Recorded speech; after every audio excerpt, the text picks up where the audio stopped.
Hi everyone, so welcome back to the class guys. आज है अपना डे 2 ऑफ डीटी। ठीक है, तो फटाफट से अपन चालू कर लेते अपना क्लास एंड एक बार पहले रिवाइज कर लेते कल अपन ने क्या क्या पढ़ा। ठीक है, तो सर कल सबसे पहले हमने देखा था कि कॉस्ट टैक्स क्या होता है। Tax is nothing but cost of living in the society. अगर हमको इस सोसाइटी में रहना है तो रहने की एक फ़ीस पे करनी पड़ेगी। सर क्या चीज़ की फ़ीस पे कर रहे हैं हम? सर हम डिफेंस यूज़ करते हैं, एजुकेशन यूज़ करते हैं इंडिया में। ठीक है, इंडिया में हमको इतना अच्छा हेल्थ केयर प्रोवाइड होता है, इतना अच्छा इंफ्रास्ट्रक्चर प्रोवाइड होता है, तो ये सारी चीज़ों के लिए अपने को एक कॉस्ट बेयर करना पड़ता है एंड वो होता है अपना cost of living in the society, which is nothing but एक तरीके से टैक्स। सरकार आपको ये सारी चीज़ें प्रोवाइड करेगी तो फंड कहाँ से आएगा? टैक्स से आएगा। ठीक है, परफेक्ट। अब हमारे से टैक्स कलेक्ट कौन करता है? सर टैक्स लगाता कौन है ये तो हमको पता चल गया, टैक्स लगाने वाली है सरकार। बट इनके पास ये पावर कहाँ से आए? ठीक है, तो आर्टिकल 246 जो है ना ऑफ द इंडियन कॉन्स्टिट्यूशन वो बोलता है कि no taxes can be levied और collected except by the authority of law. तो जिसके पास अथॉरिटी ऑफ लॉ है वो ही आपके ऊपर टैक्स लगा सकता है एंड वही आपसे टैक्स कलेक्ट भी कर सकता है। ठीक है, तो ये पावर किसको दिया है सर? ये पावर दिया था पार्लियामेंट को और स्टेट लेजिस्लेचर। ठीक है, तो अब इन दोनों में आपस में झगड़ा ना हो इसलिए 7 शेड्यूल में 3 लिस्ट बनाई, union list, state list, concurrent list. Union list में सर बोला कि वो सारे मैटर्स आएंगे जहाँ पे सर पार्लियामेंट के पास पावर होगा लॉ बनाने का और उनके द्वारा बनाया गया लॉ पूरे के पूरे इंडिया में या फिर इंडिया के किसी पर्टिकुलर पार्ट में अप्लाई होगा। वेयर एज स्टेट लिस्ट में ये सेम चीज़ बोला स्टेट गवर्नमेंट के लिए कि भाई यहाँ पे स्टेट लेजिस्लेचर के पास पावर होगा लॉ बनाने का और वो पूरे के पूरे इंडिया में पूरे के पूरे स्टेट में या any particular part of the state में अप्लाई होगा। कॉन्करेंट लिस्ट ऐसी चीज़ है जहाँ पे सर दोनों को पावर दे दिया गया। फिर अपन ने पढ़ा था सर सोर्सेज के बारे में कि भाई सोर्सेज के अपन ने क्या बोला कि कहाँ से इनकम टैक्स एक्ट बनाया आपने। आपने अगर इनकम टैक्स लगा रहे हो तो उसके लिए कोई रूल्स एंड रेगुलेशंस तो होने चाहिए जिसके लिए आपने इनकम टैक्स एक्ट बनाया है, राइट? तो वो उसका सोर्स क्या है? सर सबसे बड़ा सोर्स तो खुद एक्ट है, इनकम टैक्स एक्ट 1961। उसमें सर कोई भी अगर एक्ट है तो एक्ट के साथ रूल्स भी होता है। ठीक है, एक्ट में जहाँ पे भी एज में भी प्रिस्क्राइब बोला है तो वो चीज़ें कहाँ से पता चलेगी? रूल से पता चलेगी। So income tax rules 1962। फिर हर साल जो छोटे मोटे अमेंडमेंट्स ये लोग लाते हैं, किसी किसी साल में मेजर अमेंडमेंट्स लाते हैं, ठीक है, थ्रू द बजट। ठीक है, तो वो होता है फाइनेंस एक्ट जो हर साल आता है। Then comes circulars and notifications. Sir circulars वो होते हैं जो कि डिपार्टमेंट के ऑफिसर्स के जो भी डाउट्स होते हैं उसको क्लैरिफाई करने के लिए बनाए जाते हैं। ठीक है, इशू किए जाते हैं बाय द सीबीडीटी और द सेंट्रल गवर्नमेंट। और सर्कुलर्स जो होते हैं वो सर क्लैरिफिकेटरी इन नेचर होते हैं and it is binding on the department. अपने लिए वो बाइंडिंग होते हैं क्या? नहीं, बट अपन उसका यूज करके रिप्लाई जरूर बना सकते हैं। वेर एज नोटिफिकेशन यानी कि कोई भी अपडेट अगर टैक्स में आता है तो सर उसका अपडेट देने के लिए, नोटिफाई करने के लिए नोटिफिकेशन इशू किए जाते हैं। सर कभी पुराने केसेस भी तो हुए होंगे, उसमें भी तो कोई जजमेंट आया होगा, वहां से भी तो हम यूज करके अपना लॉ बना सकते हैं टैक्स, राइट? तो ये हो गया अपना सोर्सेज। फिर अपन ने कुछ इंपॉर्टेंट डेफिनेशंस देखे थे। अगर मैं आपको बोलूँ सर कि अगर मेरा प्रीवियस ईयर 24-25 है तो what will be my assessment year? Sir मेरा असेसमेंट ईयर होगा 25-26। जिस साल में पैसा कमाया वो होता है प्रीवियस ईयर। ठीक है, जो कि 12 महीने का पीरियड कंपलसरी होता है क्या? नहीं सर, वो 12 महीने का भी हो सकता है, उससे कम का भी हो सकता है।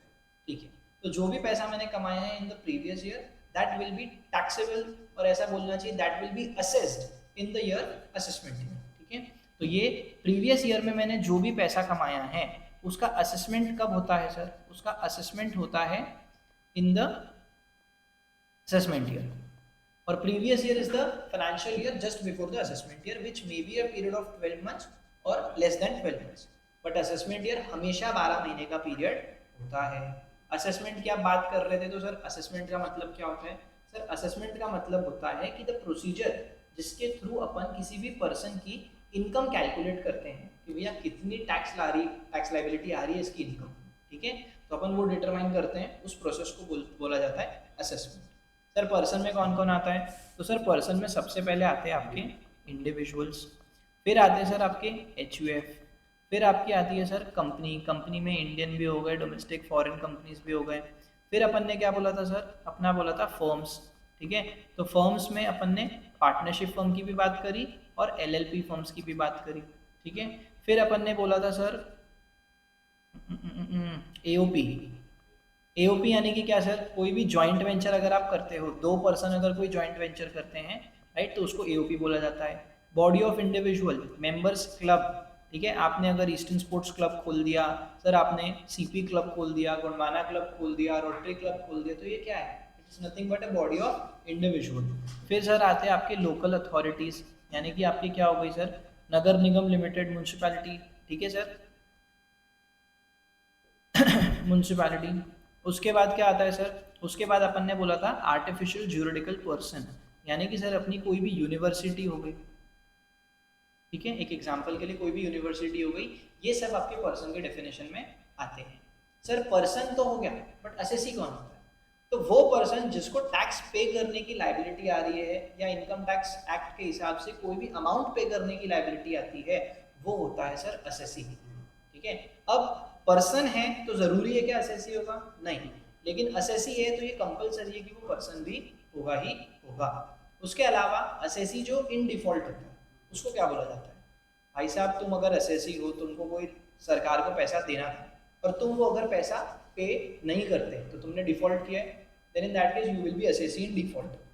कुछ कुछ केसेस में ऐसा भी होता है कि इनकम टैक्स एक्ट के हिसाब से आपको मान लिया जाता है कि यू आर असेसी, तो उस केस में अपन क्या कहलाए जाते हैं, डीम्ड असेसी।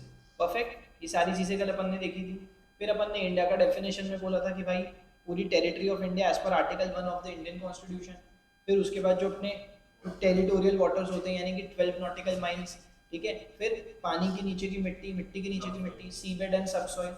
उसके बाद अपना जो भी लैंड मास पानी में आता है वो भी अपना इंडिया के डेफिनेशन में आता है। एक्सक्लूसिव इकोनॉमिक जोन मतलब 200 नॉटिकल माइल्स तक का जो पानी जाता है वो भी इंडिया के डेफिनेशन में आता है। और इन सारी चीजों के ऊपर की जो एयर स्पेस है that is also covered in the definition of India. HUF में अपन ने पढ़ा था कि भाई साहब एचयूएफ एक हिंदू अनडिवाइडेड फैमिली होती है, जिसमें कि सर कर्ता जो होता है of the HUF is the main member of the family, is the head of the family. और अब अगर मैं बात करूं एचयूएफ की, तो सर एचयूएफ में अपन ने चार्ट से समझा था सारी चीजें। सिंपली अगर आप ये समझो कि डॉटर्स के पास और आपके जो भी male members of the family है उन लोगों के पास को पार्सनल राइट होते हैं। 6 सितंबर 2005 के पहले डॉटर्स के पास ये राइट नहीं हुआ करते थे, बट पोस्ट 6 सितंबर 2005 डॉटर्स को भी ये राइट मिल गए। लेकिन जो आपकी वाइफ है, जो आपकी डॉटर इन लॉ है, उन लोगों को पर्सनली राइट नहीं मिलता, ठीक है सर। उसके बाद अपन ने क्या देखा था एचयूएफ में, अपन ने एचयूएफ में ये देखा था कि भाई साहब एक सेकंड, एचयूएफ में अपन ने ये देखा था कि दो स्कूल्स ऑफ हिंदू लॉ होते हैं। What are the two schools of Hindu law, sir एक तो होता है हमारा दया भागा, दूसरा होता है सर हमारा मिताक्षरा। दया भागा जो है वो चलता है वेस्ट बंगाल और आसाम में, और दया भागा जो है वो चलता है रेस्ट ऑफ इंडिया में, ठीक है। अब फर्क क्या है दोनों में, सर जो वेस्ट बंगाल और आसाम में चलता है, ठीक है, दया भागा स्कूल ऑफ हिंदू लॉ, वहां पे सर एचयूएफ में कोई भी मेंबर को बाय बर्थ प्रॉपर्टी राइट्स नहीं मिलते, उनको वेट करना पड़ता है till the death of their father. Whereas in the Mitakshara school of Hindu law ऐसा बिल्कुल नहीं होता, वहां पे सर आप पैदा होते ही आपको प्रॉपर्टी राइट्स मिल जाते हैं। परफेक्ट। इसके बाद अपन ने कुछ केसेस पढ़े थे, एक्सेप्शंस पढ़े थे to the general rule. General rule क्या बोलता है कि प्रीवियस ईयर की इनकम टैक्सेबल होगी in the previous year itself, लेकिन सर इस रूल के एक्सेप्शन है। एक्सेप्शन बोलते हैं कि कुछ कुछ केसेस में अपनी प्रीवियस ईयर की इनकम को प्रीवियस ईयर में ही टैक्सेबल कर दिया जाएगा।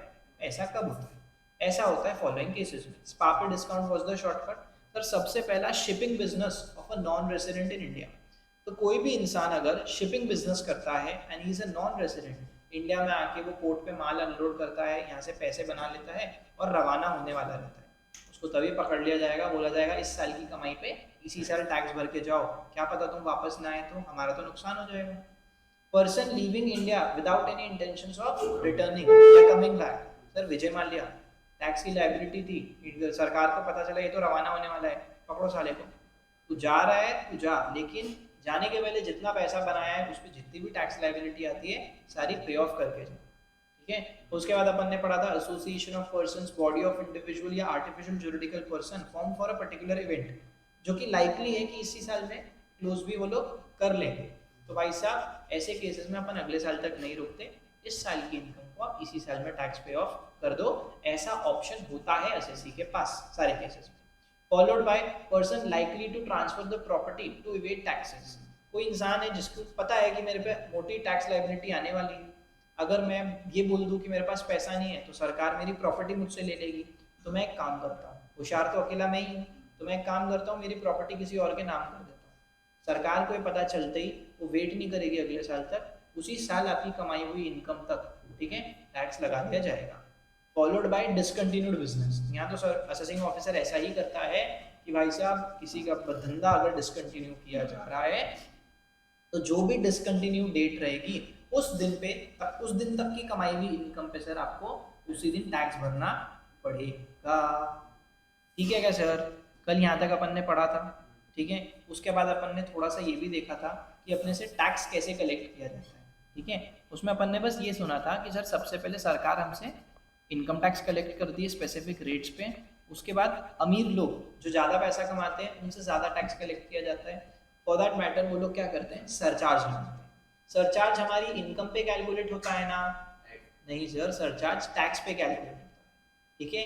उसके बाद चाहे आप पे सरचार्ज लगे चाहे आप पे सरचार्ज ना लगे, चाहे आप एक छोटा मोटा धंधा करो चाहे आपकी कमाई बहुत ज़्यादा हो, दोनों भी केसेस में सर आपको हेल्थ एंड एजुकेशन सेस पे करना पड़ता है on the tax amount. And अगर सरचार्ज लगता है तो टैक्स प्लस सरचार्ज अमाउंट कितना, 4% की रेट से।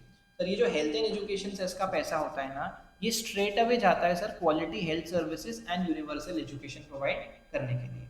समझ में आएगा सर? क्लियर है? परफेक्ट। अब कुछ ऐसी भी इनकम होती है जिसपे स्पेशल रेट ऑफ टैक्स लगता है, जो अपन आगे के सिलेबस में अपन कवर अप करने वाले हैं। कुछ ऐसी भी इनकम होती है सर जिसपे अगर अपन ने डिफॉल्ट टैक्स रेजिम लिया है ना, तो अपन अपनी कोई भी इनकम हो, ठीक है, अदर देन स्पेशल इनकम, उस पर अपन कंसेशनल रेट से टैक्स भर सकते हैं। ये भी चीज़ सर आपको थोड़ी सी देर में समझ आने वाली है, ठीक है। अब आज की क्लास अपन फटाक से चालू करते हैं। अब देखो क्या पढ़ना है, आज का एजेंडा अपना चालू होता है यहाँ से कि steps for calculation of the total income and net tax payable. कि कोई भी अगर एसएससी है तो असेसमेंट में क्या होता है, उसकी टोटल इनकम कंप्यूट करके उस पर देखा जाता है कि जो टैक्स उसने पे किया है वेदर इट इज करेक्ट और नॉट। तो अगर अपने को भी अपनी टोटल इनकम कंप्यूट करनी है, उस पर ये देखना है कि मुझे टैक्स पेबल आ रहा है या फिर टैक्स रिफंडेबल आ रहा है, तो उसका क्या स्टेप्स होते हैं, उसके क्या प्रोसीजर, ठीक है। So the step 1 sir is determination of the residential status. Sir सबसे पहले हम क्या करेंगे, हमारा रेसिडेंशियल स्टेटस डिटरमाइन कि हम एक रेसिडेंट हैं या फिर हम एक नॉन रेसिडेंट हैं। फिर इसका क्या मतलब होता है, रेसिडेंट का मतलब जो कि majority of the time India में बिताता है, एंड वो बंदा जो कि नॉन रेसिडेंट होता है उसका मतलब ये होता है कि वो majority of the time India में नहीं बिताता। क्या इतना सिंपल है क्या रेसिडेंशियल स्टेटस? नहीं, इसमें और भी चीज़ें हैं, there are certain conditions, right, जो अपने को कहाँ पता चलेगा, अपने को पता चलेगा सर ये chapter number 2। So the chapter number 2 will in the chapter number 2 we'll be talking about residential status of the individuals, HUFs, company, partnership firms, सबकी बात करेंगे हम, ठीक है।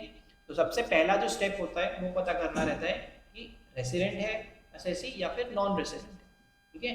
क्योंकि जो रेसिडेंट होता है उसको तो सारी इनकम पे टैक्स भरना पड़ेगा, लेकिन जो नॉन रेसिडेंट होता है सर उसके लिए चीज़ें डिफरेंट होती है।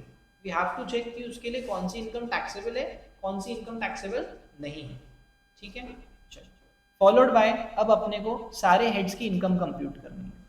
तो आपको मैं एक चीज़ आगे बढ़ने से पहले बता दूं, और ये चीज़ आपको पता भी है, इनकम टैक्स एक्ट में, ठीक है, या फॉर दैट मैटर अगर आप रियलिटी में भी देखो तो बहुत ज़्यादा सोर्सेज नहीं है पैसे कमाने के। तो आप क्या बोलते हो, अरे सोर्सेज बहुत ज़्यादा है, बट उसको टैक्सेबिलिटी की नज़र से आप देखो तो जितने भी एवेन्यूज से आप पैसा कमाओगे उसको 5 हेड्स में डिस्ट्रीब्यूट किया गया है। क्या करोगे सर, सबसे पहले हम क्या करते हैं, हम अगर एक बहुत बड़ा आदमी बनना चाहते हैं तो सबसे पहला हमारा मेन एम क्या होता है कि हमारी कहीं अच्छी जॉब लग जाए ताकि हमको थोड़ा एक्सपोजर मिल जाए, ठीक है। तो जब जॉब लगेगी तो सामने वाला आपको क्या पे करेगा, सैलरी पे करेगा, ठीक है। तो सबसे पहला हेड ऑफ इनकम क्या होता है, सैलरी, ठीक है सर। दूसरा, जैसे ही आप सैलरी थोड़ी बहुत अच्छी आने लगती है तब आप सबसे पहले अपने आप को सिक्योर करने के लिए घर खरीदते हो, ठीक है। तो हाउस प्रॉपर्टी जो होती है आपकी, ने घर खरीदा, 2 फ्लोर का खरीदा, पहला फ्लोर में खुद रह रहे हो, दूसरे फ्लोर को आपने लेट आउट कर दिया, रेंट पे दे दिया, तो रेंटल इनकम आ रही है। तो दूसरा हेड हो जाता है सर आपका क्या चीज़ का, income under the head house property. Sir मैंने थोड़े टाइम जॉब कर लिया, अच्छा पैसा बना लिया, मैंने मेरा घर खरीद लिया, आधा हिस्सा मैंने रेंट पे दे दिया, मेरा रेंटल इनकम भी आ रहा है। तो अब जब मेरे को एक तरफ से रेंटल इनकम आ रहा है ना, तो मैं थोड़ा सा रिस्क लेता हूँ और मेरा जॉब छोड़ के मैं क्या करता हूँ, बिजनेस।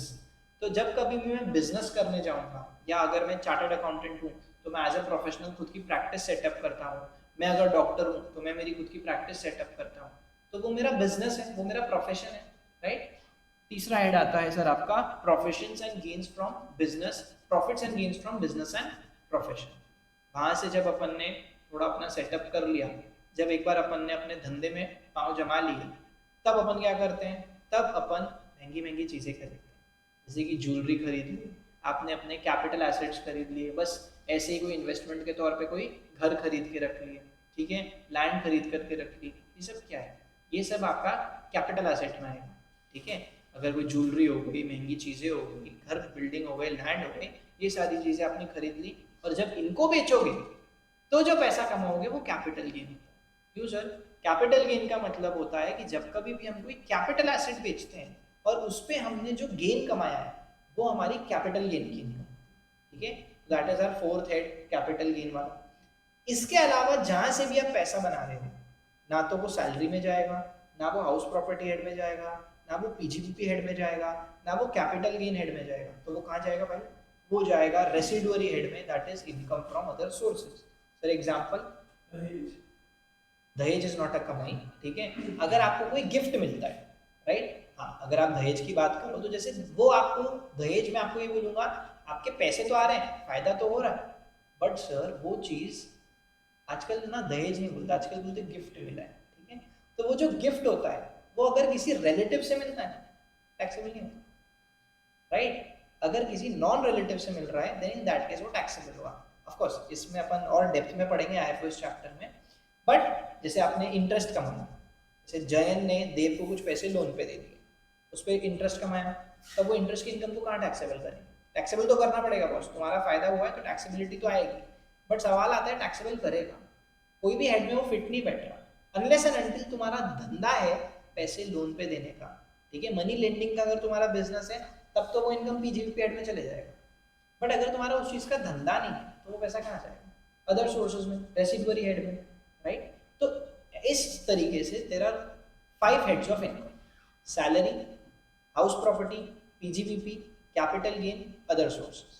मेरी एक ट्रिक हमेशा याद रखना, जो मैंने आपको अभी बोली कि सबसे पहले आप जॉब करके सैलरी कमाओ, फिर पहले से अपना घर खरीद के थोड़ा बहुत उसमें पोर्शन रेंट पे देके रेंटल इनकम कमाओगे, फिर अपना नया बिजनेस सेटअप करोगे, जब वहां पे अपने पाँव पसार लोगे, सेटल हो जाओगे, तब कैपिटल एसेट्स परचेज करके उनको बेच के कैपिटल गेन कमाओगे, एंड जब हर जगह से पैसा कमा के पेट भर जाएगा तो पैसे को ब्याज पे चढ़ा दोगे और वहां से इंटरेस्ट की इनकम कमाओगे।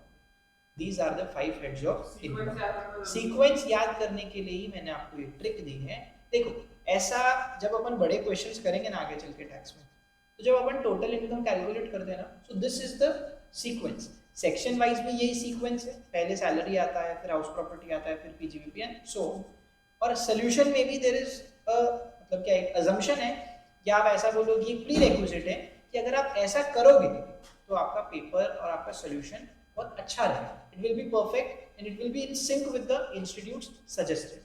हाँ, टाइम नहीं है, हमसे मिस हो गया, तो हम ऊपर नीचे लिख सकते हैं, no problem, but always try to make sure कि आप इस सीक्वेंस को फॉलो करो, ठीक है। तो सर ये हम कब पढ़ेंगे? आप देखो, ये जो चैप्टर है salary, this will be your chapter number 3, followed by chapter number 4 house property, followed by chapter number 5 pgbp, followed by chapter number 6 capital gain, followed by chapter number 7 ifos। ठीक है सर, इस तरीके से अपन ये chapters को, ये सारे heads of income को कवर करने वाले हैं। जब ये सारी इनकम हो जाती है तो क्या हमारी टोटल इनकम आ जाती है? नहीं सर। इसके बाद क्या होता है, अपन एक चैप्टर पढ़ेंगे क्लबिंग ऑफ इनकम, जिसमें क्या होता है कि किसी दूसरे की इनकम हमारे हाथ में टैक्सेबल होती है। तो ऐसा क्यों? हम तो खुद की इनकम पे टैक्स भर भर के थक गए, हम दूसरी की इनकम पे क्यों टैक्स भरें? मान के चलो, ठीक है, मान के चलो ऐसा बोलूँ मैं आपको कि आपके नाम पे एक एफडी होती है, आप एक छोटे हो, माइनर हो, एंड आपके नाम पे एक एफडी कराते हैं, ठीक है। मम्मी ने आपके नाम पे एफडी कराई, ठीक है। तो मम्मी ने अगर आपके नाम पे एफडी कराई है, एंड अज्यूमिंग कि आप एक माइनर, उस पर जो इंटरेस्ट आता है वो कैसे टैक्सेबल करेंगे? मम्मी के हाथ में टैक्सेबल कर, ठीक है। इसमें और भी बहुत सारी चीज़ें, मैं सिर्फ एक एग्जांपल के लिए बता रहा हूँ ताकि आपको एक चीज़ समझे कि what do you mean by clubbing of, ठीक है। बाकी तो अपन डेप्थ में चैप्टर में पढ़ेंगे।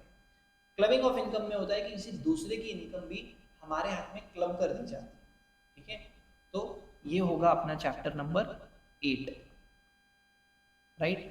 फिर आता है sir set of and carry forward of losses. Sir हमने कुछ पैसे कमाए हैं तो आप उसमें हमसे टैक्स लेते हो, खुदा ना खास्ता किसी साल में कुछ लॉस हो गया तो उसका बेनिफिट भी तो उठाने दो ना, लॉस को हमारी इनकम से सेट ऑफ भी तो करने दो ना।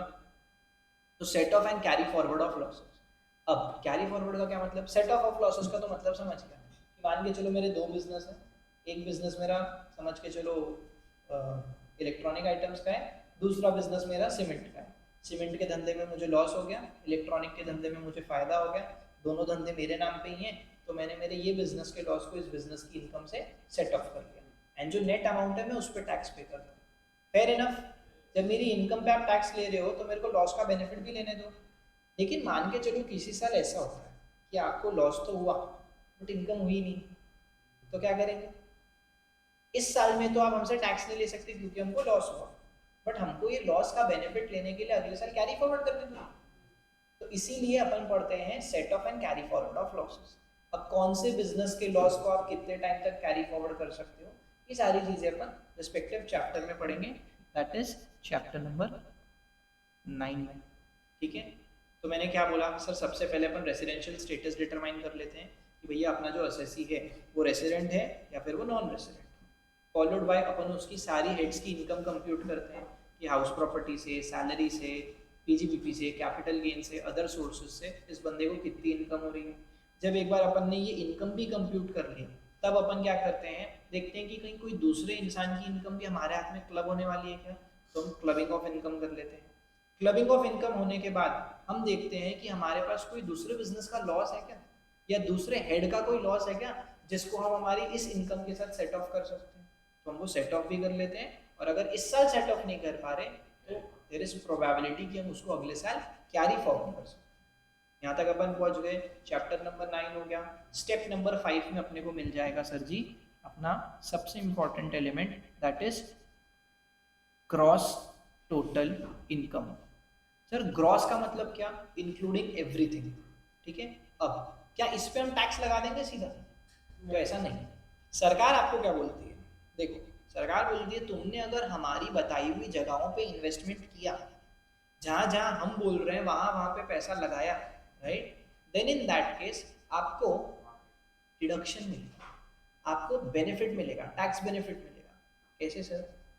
चलो ठीक है, एक काम करो, सरकार ने बोला अगर आपने पीपीएफ करवाया, पब्लिक प्रोविडेंट फंड, चलो पीपीएफ तो भी आपको नहीं पता होगा, एक एग्जांपल लेते हैं एलआईसी की पॉलिसीज, राइट। अगर आपने कोई इंश्योरेंस पॉलिसी कर रहे और वो इंश्योरेंस प्रीमियम आप पे करते, सरकार चाहती है आप इंश्योरेंस पॉलिसी करवाओ।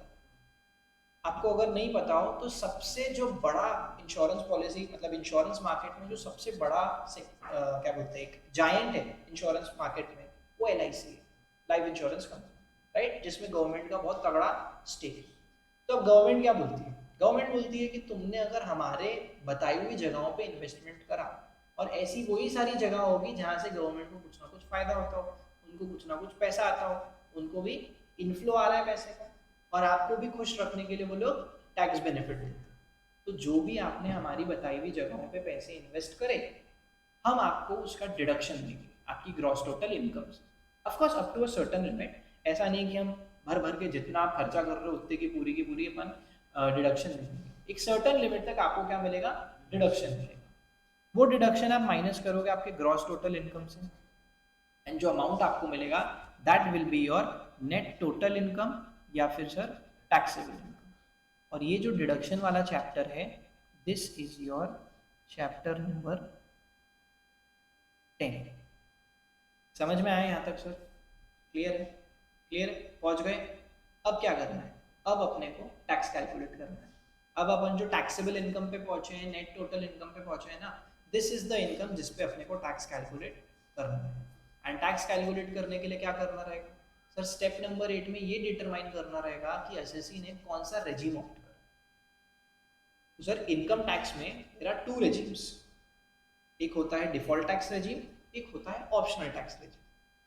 डिफॉल्ट टैक्स रेजिम क्या होता है, ऑप्शनल टैक्स रेजिम क्या होता है, ये भी अपन आगे बस इस टॉपिक के बाद वही पढ़ने हैं, ठीक है। तो आप लोगों को पता चल गया कि एसएससी ने डिफॉल्ट टैक्स रेजिम लिया है या फिर ऑप्शनल टैक्स रेजिम लिया है, ठीक है। उसके बेसिस पे आप उसका टैक्स कंप्यूट करना चालू करो। जो भी जनरल रेट की इनकम्स होगी, ठीक है सर, जो भी जनरल रेट की इनकम होगी उस पर जनरल रेट या फिर अपना कंसेशनल रेट, ठीक है। अगर उसने डिफॉल्ट टैक्स रेजिम लिया है तो कंसेशनल रेट लगेगा, अगर उसने ऑप्शनल टैक्स रेट रेजिम लिया है तो उसकी जो जनरल रेट है उस रेट से आपको उसके इनकम पे टैक्स कंप्यूट करना पड़ेगा। लेकिन इसके अलावा देयर आर सर्टेन इनकम्स जिसको इनकम टैक्स एक्ट में बोला जाता है स्पेशल रेट इनकम्स, ठीक है। तो जो स्पेशल रेट की इनकम्स होती है उसके लिए रेट ऑफ टैक्स भी स्पेशल है, तो उसको अपन वैसे मल्टीप्लाई कर लेंगे, स्पेशल रेट की इनकम को स्पेशल टैक्स रेट से मल्टीप्लाई करेंगे। परफेक्ट। यहाँ तक अगर आप पहुंच गए तो गाइस आप लोग एक और एक पड़ाव क्लियर कर लेते हो, ठीक है। एंड आपने टैक्स अमाउंट तो निकाल लिया। अब मैंने आपको क्या बोला था कि अगर आपकी इनकम एक सर्टेन लेवल के ऊपर चले जाती है तो सरचार्ज लगता है, एंड सरचार्ज किस पे लगता है, टैक्स अमाउंट पे लगता है, राइट। तो टैक्स अमाउंट निकलने के बाद अपने को ये चीज इंश्योर करना है कि क्या हमारी total income is it greater than what is needed, यानी कि थ्रेशोल्ड, ठीक है। अब वो कौन सी इनकम होती है, मेरी ग्रॉस टोटल इनकम होती है कि नेट टोटल इनकम होती है, वो अपन आगे भी पढ़ेंगे जब सरचार्ज का टॉपिक चालू होगा, ठीक है। बस आपको ये चीज इंश्योर करना है कि क्या सरचार्ज लगता है या नहीं लगता। अगर लगता है तो मुझे यहाँ पे सरचार्ज ऐड करना पड़ेगा, यस और नो। टैक्स निकल गया, सरचार्ज की एप्लीकेबिलिटी चेक करके सरचार्ज निकाल गया। अब तीसरा स्टेप होगा कि टैक्स प्लस सरचार्ज वाले अमाउंट पे आपको लगाना है हेल्थ एंड एजुकेशन सेस, और वो सबको लगाना है एट द रेट 4%, ठीक है सर। हमने हेल्थ एंड एजुकेशन सेस भी लगा लिया 4% की रेट से, ठीक है। ये आ गई सर हमारी टोटल टैक्स लायबिलिटी। क्या हमारा काम हो गया क्या, नहीं, एक चीज और बची है, ठीक है सर। एक चीज अभी और बची, वो क्या है, देखो आपकी टोटल इनकम पे आपने टैक्स कंप्यूट कर लिया, फेयर इनफ, यहाँ पे आपने टोटल टैक्स लायबिलिटी तो निकाली। बट इंस्टीट्यूट बट सरकार क्या बोलता है, सरकार बोलता है कि भाई हम साल भर वेट करेंगे तुमसे टैक्स का पैसा कलेक्ट करने के लिए। तो ईयर एंड पे पता है क्या होगा, दो प्रॉब्लम होगी। सबसे बड़ी प्रॉब्लम होगी तुम लोगों को, यानी कि अपने जैसे एसएससी लोगों को। सरकार बोल रहा है तो सरकार बोल रहा है सबसे बड़ी प्रॉब्लम तुम लोगों को होगी। क्या प्रॉब्लम होगी सर, जब इकट्ठा पैसा भरने की बारी आएगी ईयर एंड पे तो तुम्हारी जेब बहुत टाइट हो जाएगी, तुम्हारा माथा खराब हो जाएगा, तुमको बहुत बर्डन फील होगा कि भाई यार पूरा पैसा कमाया, ईयर एंड पे फाइनल करा, बुक्स क्लोज करा कि इतने पैसे कमाए हैं, अब तुम आके झटके से इतने पैसे लेके जा रहे हो। तो सरकार क्या बोलती है, ऐसा सब अगर होगा ना कि हम पूरा पैसा आखिरी में लेंगे तो तुम लोग बहुत आनाकानी करो, तुम्हारा देने का मन नहीं करेगा, फिर you guys will find ways and means कि तुम इसको अवॉइड करो, टैक्स अवॉइडेंस करो, टैक्स की चोरी करो। तो एक काम करो, तुम ना जब कभी भी धंधा चालू कर रहे हो या फॉर दैट मैटर एग्जिस्टिंग धंधे में नए साल की शुरुआत कर रहे हो, तो तुम्हारे लिए एक टास्क है जो तुम्हारे ही बेनिफिट है। तुम एक एस्टिमेट बिठाओ कि तुम इस साल में कितना पैसा कमाने वाले। अच्छा, जिसका नया धंधा है उसके लिए थोड़ा सा चैलेंजिंग है, बट जो टाइम से धंधा करते आ रहा है उसके लिए ये चीज पास्ट ट्रेंड के बेसिस पे ही कैन कैलकुलेट कि भाई मेरा एस्टिमेट धंधा इस बार कितना होने वाला है, उस पर मैं एस्टिमेट कितनी कमाई करने वाला हूँ, उस पर अकॉर्डिंगली एस्टिमेट कितना टैक्स आने वाला है। जितना भी टैक्स आएगा उसको तुमको 4 इंस्टॉलमेंट्स में, ठीक है, 99% ऑफ द टाइम्स आपको 4 इंस्टॉलमेंट्स में एडवांस टैक्स पे करना। तो सर हम तो ये एडवांस टैक्स साल के एंड में, साल के दौरान पे कर देंगे 4 इंस्टॉलमेंट्स में क्वार्टरली, तो क्या हमको साल के एंड में पे नहीं करना पड़ेगा? There is a high possibility कि करना पड़ भी सकता है, but there is always a possibility कि करना ना भी पड़े। इसका क्या मतलब, देखो जितना एक्यूरेट आपका एस्टिमेशन होगा ना उतने चांसेस कम है of paying the tax again at the time of year and, right. ऐसा कैसे सर, मान के चलो आपने एस्टिमेट बिठाया कि मैं 2025-26 के साल में 10 लाख रुपए कमाऊंगा, ठीक है। आपने 10 लाख रुपए का एस्टिमेट बिठाया, उस कमाई पे आपने 10 लाख रुपए के हिसाब से टैक्स कैलकुलेट कर लिया, 4 इंस्टॉलमेंट्स में टैक्स का पेमेंट कर दिया, ईयर एंड आ गया एंड आपको पता चलता है सर कि मैंने तो एग्जैक्टली 10,12,000 रुपए कमाए, मतलब यू आर वेरी क्लोज, आपने बहुत एक्यूरेट एस्टिमेशन किया है। तो गाइस अगर आपका 90% का भी एस्टिमेशन बैठ जाता है ना कि आपकी ईयर एंड पे, देखो शुरुआत में तो आपने एस्टिमेट किया था ना, एक्चुअल में क्या हो रहा है ये तो ईयर एंड पे ही पता चलेगा। ईयर एंड पे जब आपने टैक्स कैलकुलेट करा, अगर उसका एटलीस्ट 90% भी आप एडवांस टैक्स में भर चुके हो तो माफ नहीं होता, आपको इंटरेस्ट नहीं होता। अब ये चीज अपन पढ़ेंगे एडवांस टैक्स के चैप्टर में, बट इसके बहुत बेनिफिट्स मिलते हैं अगर आपने 90% का भी बार टच कर लिया तो, राइट। एंड होता क्या है, अगर अपन 4 इंस्टॉलमेंट्स में पे करते हैं तो अपना भी बर्डन कम हो जाता है। अपने को ईयर एंड पे सिर्फ डिफरेंशियल टैक्स भरना पड़ेगा। अगर जितना ज्यादा डिफरेंस आएगा फिर कॉम्प्लिकेशन उतनी बढ़ती जाएगी। अगर बहुत ज्यादा डिफरेंस आया तो थोड़ा इंटरेस्ट लगेगा, राइट। ये सारी चीजें अपन आगे के चैप्टर में पढ़ेंगे। That will be your chapter advance tax TDS thesis. तो ये होगा आपका सर चैप्टर नंबर 11। सर ये टीडीएस टीसीएस क्या है? कुछ चीजें ऐसी होती है जिसपे एट सोर्स टैक्स डिडक्ट किया जाता है बहुत कम परसेंटेज पे। सर ऐसा क्यों? देखो सरकार क्या चाहती है, सरकार चाहती है कि जितने भी लोग धंधा कर रहे हैं, पैसे कमा रहे हैं, ठीक है, उनका जो भी सोर्स से वो पैसे कमा रहे हैं ना, वो हमारे रडार में आ जाए, ताकि तुम लोग बाद में टैक्स अवॉइड ना कर सको। एक बार हमारे रडार में आ गया, हमको पता चल गया कि तुमको यहाँ से पैसा आया है, ठीक है, तो बाद में तुमको उसको अपनी इनकम में कंप्यूट करना ही पड़ेगा, यस और नो, है ना। तो सरकार क्या करती है, ऐसे बहुत सारे सेक्शंस बनाए सरकार ने, ठीक है, जिसमें उन्होंने they have tried to cover all the bases, they have tried to cover all the, मतलब आप बोलो सारे फील्ड से जहाँ जहाँ से आप पैसा बना सकते हो, ऑलमोस्ट उनको उन्होंने सब चीज़ को कवर करने की कोशिश करी। बहुत छोटे मोटे परसेंटेज पे टैक्स डिडक्ट होता है, ठीक है, थ्रू आउट द ईयर। जब कभी भी आप उस ट्रांजैक्शन में take part in that transaction, तो आपका वो टीडीएस डिडक्ट, सरकार को उस ट्रांजैक्शन के बारे में पता चल जाता है। उन लोगों के पास पूरा रिकॉर्ड रहता है कि भाई देव नाम का बंदा था जिसने कॉन्ट्रैक्ट बेसिस पे काम करके इतना पैसा कमाया था, और उस पर 1 या 2% की रेट से आपका टीडीएस डिडक्ट हो जाता है। आपको भी बहुत ज्यादा पेन नहीं होता जब 1-2% की रेट पे टीडीएस डिडक्ट होता है, और सरकार के भी मजे हो जाते हैं, राइट। होता क्या है, ईयर एंड पे जब आप टोटल टैक्स लायबिलिटी कैलकुलेट करते हो, आपको याद आता है कि यार थ्रू आउट द ईयर जो भी कॉन्ट्रैक्ट बेसिस पे पैसा कमा रहा था, उसमें तो 1-2% से तुम टीडीएस काट रहे थे। तो अभी जो मेरी टोटल टैक्स लायबिलिटी आ रही है, जिसमें मैंने मेरी कॉन्ट्रैक्ट वाली इनकम को इंक्लूड किया है, तो मेरे को वो टीडीएस का बेनिफिट तो लेने दो जो तुम ऑलरेडी डिडक्ट कर चुके हो। टैक्स का पैसा अगर 10% लेना था, 1-2% तो तुम पहले ले चुके हो, तो वो 1-2% अभी माइनस करने दो ना, अभी 8-9% ही लो। बेवकूफ समझाएगा मुझे, ठीक है, कि मैं पहले वो 1-2% भी दूं और फिर बाद में 10% और दूं, डबल टैक्सेशन करोगे मेरे साथ। सरकार बोलती इतना घबराने की जरूरत नहीं है, हम आपको टोटल टैक्स लायबिलिटी कंप्यूट करने के बाद जितना भी ईयर ड्यूरिंग द ईयर आपसे टीडीएस डिडक्ट किया गया है या आपसे टीसीएस कलेक्ट किया गया है, वो अमाउंट हम आपको टोटल टैक्स लायबिलिटी से माइनस करने देते हैं, एंड इवेंचुअली आपको नेट टैक्स टेबल पे आप पहुंच जाते हैं। ये अमाउंट अगर पॉजिटिव आता है, विच मीन्स आपको थोड़ा बहुत टैक्स और पे करना है, और अगर नेगेटिव आता है, इसका ये मतलब है कि सर मेरी तो टोटल टैक्स लायबिलिटी 100 रुपए की आ रही थी, आपने टीडीएस मेरे से 120 रुपए का डिडक्ट कर लिया था, तो आपको देने बनते हैं, मुझे लेने नहीं बनते हैं मुझसे, तब नेट टैक्स रिफंडेबल आएगा। समझ में आया क्या? क्या बोला मैंने कि अगर टीडीएस आपने 120 रुपए का डिडक्ट कर लिया और बाद में पता चल रहा है कि मेरी टोटल टैक्स लायबिलिटी 100 रुपए की आ रही है, तो तुमको मुझे 20 रुपए देने पड़ेंगे ब्याज के साथ। समझ में आया? क्लियर है? तो टीडीएस टीसीएस एडवांस टैक्स का अमाउंट जब आप टोटल टैक्स लायबिलिटी से माइनस करते हो, then at that time you reach on the amount which is net tax payable. Clear है क्या भाई? समझ में आया क्या? ये अपन पहुंच गए नेट टैक्स पेबल। और होता क्या है, जब ईयर एंड हो जाता है, अपना साल फाइनेंशियल ईयर क्लोज हो जाता है, प्रीवियस ईयर खत्म हो जाता है, उसके बाद अपने को एक टाइमलाइन दी गई है, विद इन दैट टाइमलाइन अपने को अपना इनकम टैक्स रिटर्न फाइल करना होता है, और रिटर्न में अपने को ये सारी चीजें बतानी पड़ती है, पूरा टैक्स कंप्यूट करके देना पड़ता है कि भाई साहब देखो मैंने इतना इतना यहाँ से पैसा कमाया था, ठीक है। आप खुद सोचो ना, इनकम टैक्स रिटर्न में आप क्या बताओगे? यही तो बताओगे कि भैया मैं एक रेसिडेंट या नॉन रेसिडेंट हूँ, साल भर में मैंने ये हेड से पैसा कमाया था, मेरे हाथ में इतनी क्लबिंग ऑफ इनकम हुई, ये सेट ऑफ कैरी फॉरवर्ड मैंने इस साल किया, मैं पहुंच गया ग्रॉस टोटल इनकम पे, ठीक है। देखो सर मेरे पास सारे सपोर्टिंग्स और अटैचमेंट्स है कि मैंने यहाँ यहाँ आपकी बताई हुई जगहों पे इन्वेस्टमेंट्स करे थे, तो मेरे को उसके बेसिस पे डिडक्शन मिल गया अंडर चैप्टर 6 से, मैं पहुंच गया मेरी नेट टैक्सेबल इनकम पे।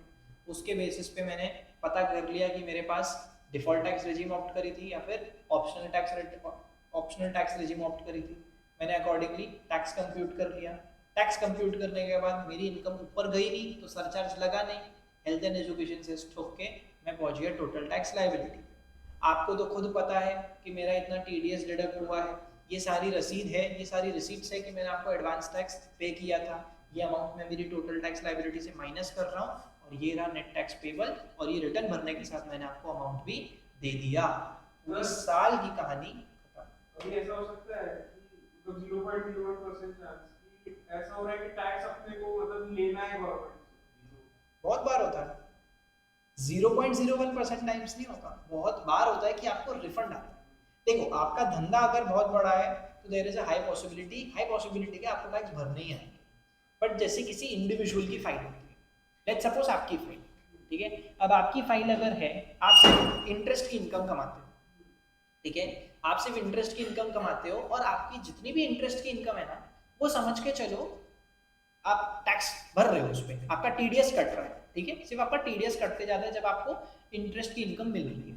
और टीडीएस ना एट सोर्स डिडक्ट होता है, कि जो भी इंटरेस्ट मिलेगा ना वो नेट अमाउंट पे मिल रहा है, तो मतलब मेरा टैक्स का अमाउंट तो कट गया।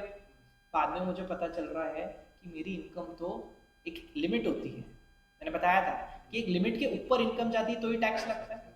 पता चल रहा है मेरी इनकम तो लिमिट के ऊपर गई नहीं, तो भाई मेरे को वो जो टीडीएस तुमने काटा है वो वापस दो, मुझे वापस दो, मेरे पे नेट टैक्स पेबल जीरो आएगा, इनफैक्ट रिफंडेबल आएगा, क्योंकि टोटल टैक्स पेबल आपका आ रहा है जीरो, टीडीएस आपका ऑलरेडी कट चुका है, ये तो सही नहीं है।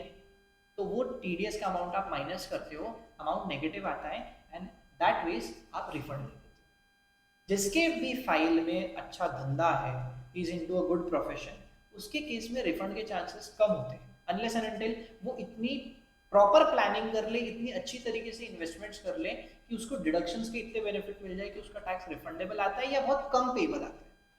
आप जितनी अच्छी नहीं तो देखा आपने सुना हो कि बोलते हैं कि टैक्स प्लानिंग करनी चाहिए, टैक्स प्लानिंग करनी, क्यों बोलते हैं? उसके पीछे यही रीजन है, आपको एज ए बिजनेसमैन ये नहीं मालूम कि मैं कहाँ कहाँ पैसा लगाऊंगा जिसकी वजह से मुझे टैक्स बेनिफिट मिलेगा, तब अपने जैसे लोगों का काम होता है।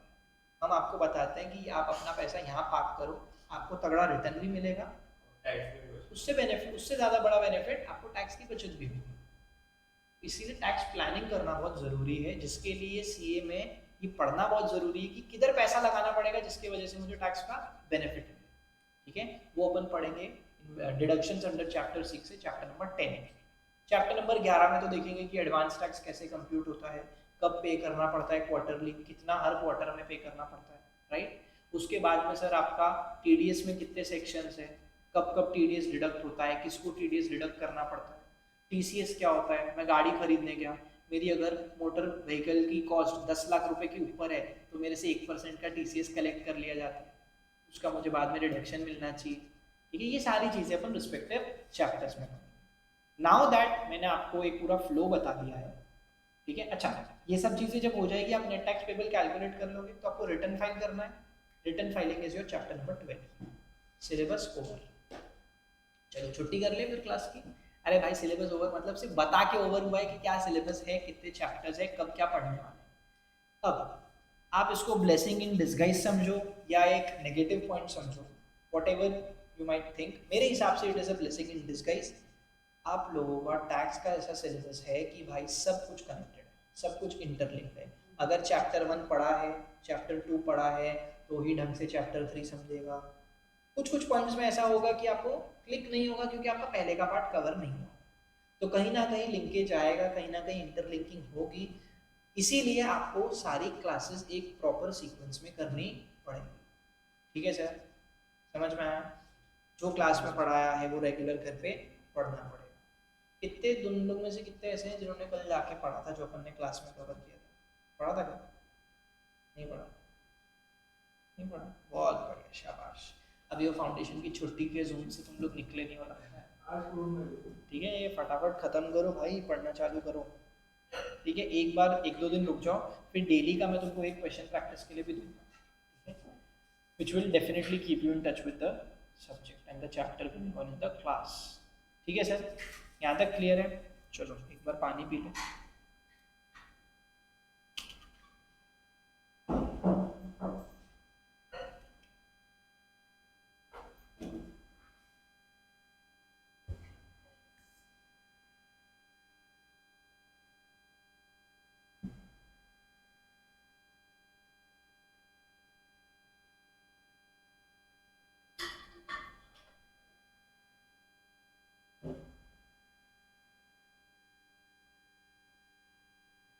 ठीक है।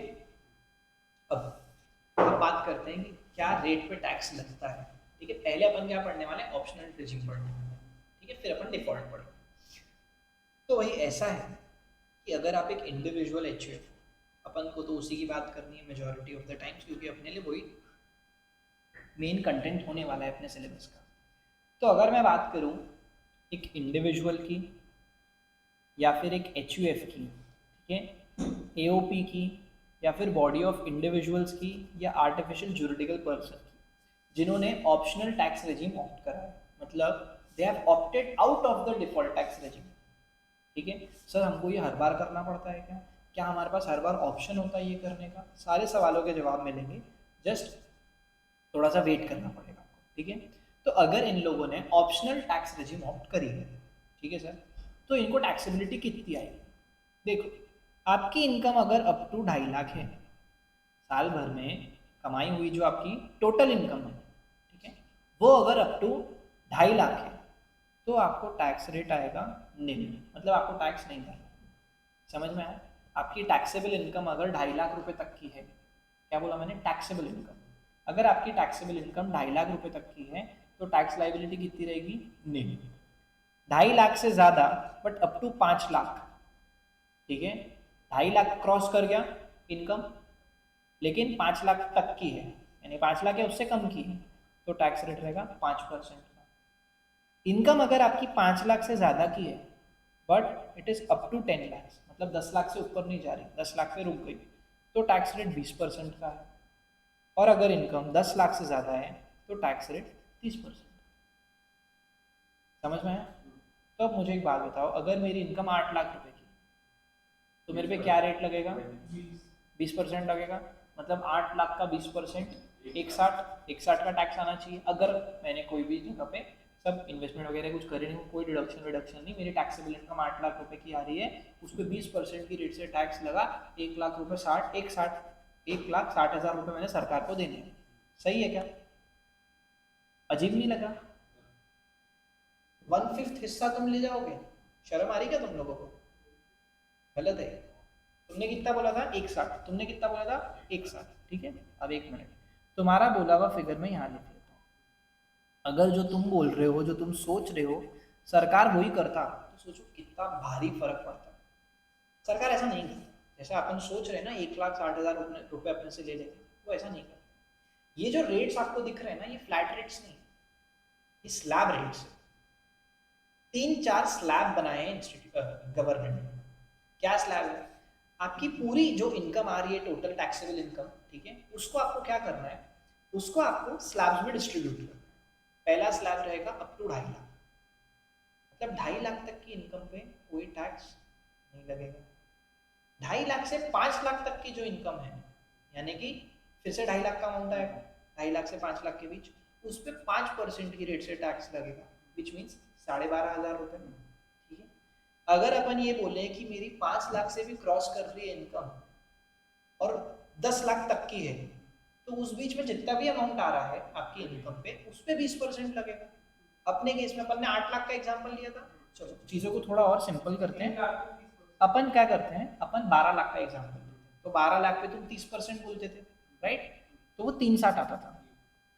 अब देखो इम्पैक्ट देखना, ये तो अगर तुम जो बोल रहे हो वो होता तो, लेकिन 12 लाख में से 0 से लेके 2.5 लाख तक कोई टैक्स नहीं लगेगा, तो यहाँ मैं लिख लेता हूँ निल। 2.5 लाख से 5 लाख तक पे 5% की रेट से लगेगा 12,500। परफेक्ट। 5 लाख से 10 लाख का जो मेरा ब्रैकेट जा रहा है, स्लैब जा रहा है, उसमें 5 लाख रुपए है, उस पर 20% की रेट से 1 लाख रुपए लगेंगे, तो यहाँ मैं लिख लेता हूँ 1 लाख, फॉलोड बाय 10 लाख के ऊपर जितनी भी इनकम जाएगी उस पे लगेगा 30%। अपने केस में आएंगे 2 लाख, तो उस पे 30% यानी 60,000 आएगा। ठीक है, इसका टोटल कितना आ रहा है जरा बताना? 172,500। और तुम जो बोल रहे थे अगर वो होता, तो पता है तुम कितना ज्यादा टैक्स भरते? 1,87,500। तुम पता है कितना ज्यादा टैक्स भरते? 1,87,500, जिसमें मैंने अभी हेल्थ एंड एजुकेशन सेस को कंसिडर नहीं किया है। समझ रहे हो? तुम 1,87,500 नहीं भर रहे थे, उतना अमाउंट ज्यादा भर रहे थे, मतलब डबल से भी ज्यादा भर रहे थे अगर तुम जैसा सोचते वैसा होता तो, जो कि क्लियरली अनफेयर है। जो आप फील कर रहे थे कि दिस इज लिटिल अनफेयर, ये हमारे ऊपर एक बर्डन है, वो बिल्कुल सही है। इसीलिए सरकार ने फ्लैट टैक्स रेट्स नहीं रखा। समझ में आया आप लोगों को? स्लैब रेट का ये बेनिफिट है। ठीक है, क्लियर है यहाँ तक? पक्का? श्योर? ठीक है, तो क्या रेट है भाई अपने जैसे जो लोग हैं? ठीक है, अच्छा ये क्या ये रेट सबके लिए है, इंडिविजुअल्स के लिए? देखो मैं कंपनी की तो बात कर नहीं रहा हूँ, मैं पार्टनरशिप फर्म की बात कर नहीं रहा हूँ। ठीक है, तो एक बार उसको भूल जाओ, ये मत सोचो कि कंपनी भी ऐसे ही टैक्स भरती है, वो मैं बताऊंगा वो आगे कैसे भरती है। अभी अपन बात कर रहे हैं इंडिविजुअल एचयूएफ की, एओपी, बीओआई की, आर्टिफिशियल ज्यूरिडिकल पर्सन की। ठीक है, तो मैंने अगर इनकम 12 लाख की कमाई तो मैं इस हिसाब से 1,72,500 का टैक्स भरूंगा। Perfect, right? अब आपको नहीं लगता कि जो बूढ़े लोग होते हैं and still they are working to earn a living, ठीक है, अपनी खुद की रोजमर्रा की जिंदगी के लिए वो काम कर रहे हैं अभी भी, उन लोगों को थोड़ा बेनिफिट मिलना चाहिए। अपन तो थोड़े रफ टफ है, अपन ज़्यादा मेहनत करके ज़्यादा कमा सकते हैं, वो लोग थोड़ा बहुत काम धंधा करते हैं, थोड़ा बहुत कमाते हैं, एंड उस पर भी अगर उनको हमारे जैसी टैक्स लगाया जाएगा, इजंट इट अनफेयर? आप बोल रहे हो क्यों? मुझे एक बात बताओ, रेलवे में जब अपन ट्रैवल करते हैं, कभी ट्रेन में बैठे होंगे आप, राइट? ट्रेन में सीनियर सिटीजन के लिए स्कीम बेनिफिट्स होते हैं, कोटा होता है, अपने लिए क्यों नहीं होता? अपन कहीं पे भी एडजस्ट कर लेते है ना, अपन हैंडल कर लेते, वो नहीं कर पाते हैं, उनको थोड़ा बेनिफिट दिया जाता है। उनको हो गया या कोई हैंडीकैप्ड है, उन लोगों के लिए अलग से कोटा होता है। वैसे ही टैक्स में भी जो सीनियर सिटीजन है उनके लिए एक डिफरेंट टैक्स रेट्स है, बहुत ज्यादा बहुत भयंकर इम्पैक्ट नहीं पड़ता है, बट हाँ उनके लिए एक बेनिफिट तो है, अपने से ज्यादा बेनिफिट दिया जाता है। ठीक है, क्या होता है कि अगर कोई रेसिडेंट है, ध्यान देना वर्ड पे, अगर कोई रेसिडेंट है, ठीक है, कोई रेसिडेंट इंडिविजुअल है, ठीक है, अगर कोई रेसिडेंट इंडिविजुअल है, नहीं कलर अच्छा नहीं लग रहा है,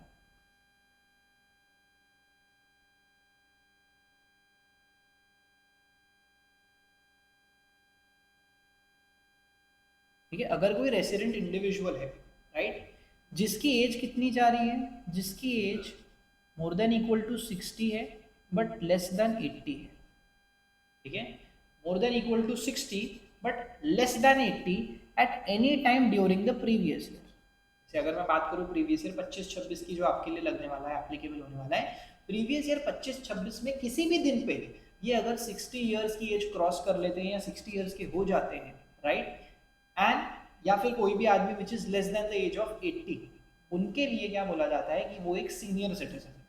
कौन है वो? एक सीनियर सिटीजन। और सीनियर सिटीजन के लिए बस एक फर्क, जो बेसिक एग्जामिशन लिमिट अपने को 2.5 लाख की मिल रही थी ना, वो इनके लिए 3 लाख। दिस अमाउंट, ठीक है, ये जो अमाउंट है ना अपना 2.5 लाख का, ये अमाउंट 3 लाख का, ये क्या होता है सर?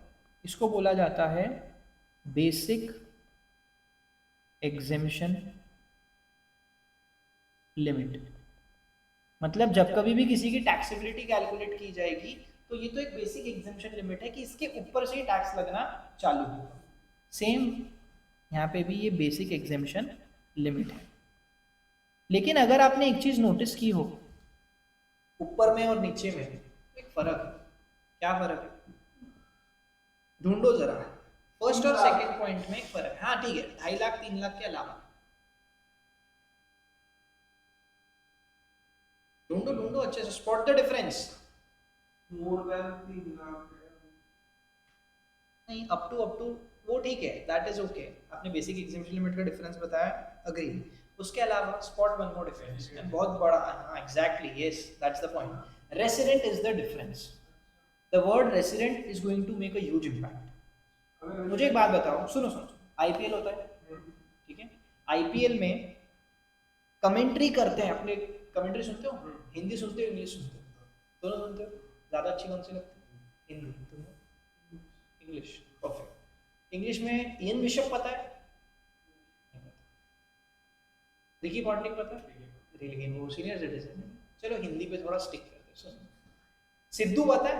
ओ खड़ा, ठीक है, अरे क्या बोलते हैं, क्या बोलते हो, चली तो शाम तक, नहीं नहीं चले तो चांद तक, नहीं तो रात तक। टाइम आ गोली मारी शाम को, लगी घनश्याम को। सिद्धू सबको पता है, Sidhu is above 60, right, Sidhu is above 60। लेकिन आकाश चोपड़ा भी कमेंट्री करता है, बहुत चुभती है उसकी कान में आवाज, बट वो भी कमेंट्री करता है, and he is below the age of 60। अच्छा, एक एग्जांपल के लिए आप समझो कि Ian Bishop is a West Indian cricketer, former cricketer, वो भी बहुत अच्छी कमेंट्री करता है, and he is into English, right. Ravi Shastri, like a trace a bullet, he is above 60। Ravi Shastri एक रेसिडेंट आदमी है, इयन बिशप एक नॉन रेसिडेंट आदमी है, परफेक्ट। दोनों इंडिया में कमेंट्री कर रहे हैं, दोनों को सेम लोग पैसा दे रहे हैं, दोनों की एज अबव 60 है, but the benefit of 3 lakh will be available only to Ravi Shastri. Let's go. समझ में आया? लेकिन इयन बिशप को खड़ा गुरु नहीं मिलेगा उसको, ठीक है, वो एक नॉन रेसिडेंट आदमी है, उसको 3 लाख का बेनिफिट नहीं मिलेगा। सिद्धू को, रवि शास्त्री को 3 लाख का क्या बेनिफिट, पड़ता है तो 10 लाख के ऊपर ही दोनों। सुनो तो सही मेरी बात, फर्क क्या पड़ता है मैं बताता हूं। जब एग्जाम में क्वेश्चन आएगा उसमें कि पड़ता इयन है। बिशप की इनकम इतनी है, टैक्स लायबिलिटी बताओ, आप बोल देना ये रख खड़ा गुरु इतनी होगी, 3 लाख का बेनिफिट मिल गया, भाई उसका फर्क पड़ेगा, ठीक है। और आप ये चीज समझो, फर्क इतना सा पड़े या इतना सा पड़े, अगर इतना सा भी पैसा आपने अपने क्लाइंट को बचा के दे दिया, उसकी नजरों में आपकी इज्जत बहुत बढ़ जाएगी कि नहीं भाई, देव सर कुछ प्रॉब्लम है तो देव सर के पास चलते हैं, इज वेरी नॉलेजेबल, उनको इतनी इतनी बारीक बारीक चीजों का पता है। तो फर्क इतना है या इतना है, दैट डजंट मैटर, हमको पता होना चाहिए, दैट्स व्हाट मैटर्स, ठीक है।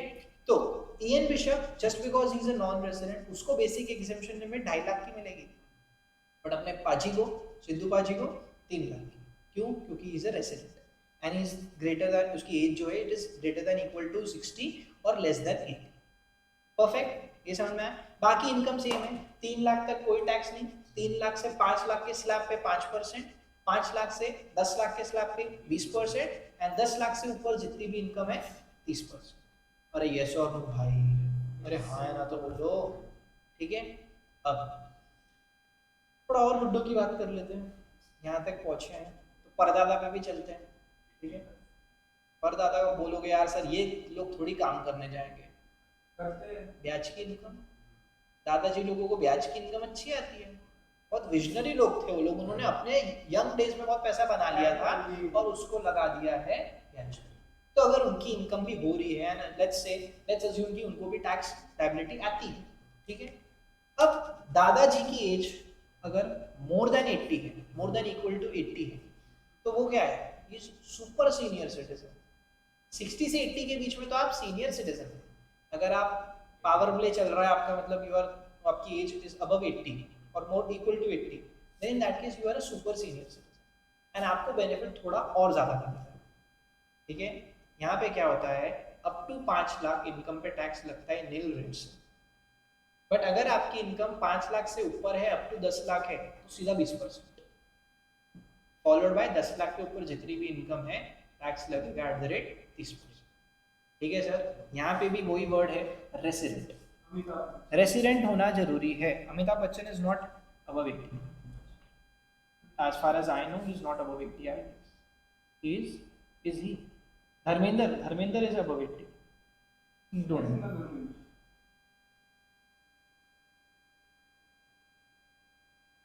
ठीक है। यहाँ पे भी वर्ड रेसिडेंट बहुत इंपॉर्टेंट, रेसिडेंट का word will make a huge difference. 5 lakh का बेनिफिट मिलेगा अगर आप रेसिडेंट सुपर सीनियर सिटीजन हो। In case you are a non resident super senior citizen, चाहे आपकी एज 99 की क्यों ना हो, भाई 2.5 लाख का ही एग्जेम्पशन लिमिट आपको एप्लीकेबल होगा।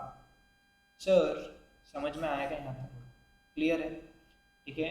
इसके बाद जो भी टैक्स अमाउंट आता है ये कैलकुलेशन करने के बाद उस पर आपको 4% का अमाउंट ऐड करना पड़ेगा एज हेल्थ एजुकेशन।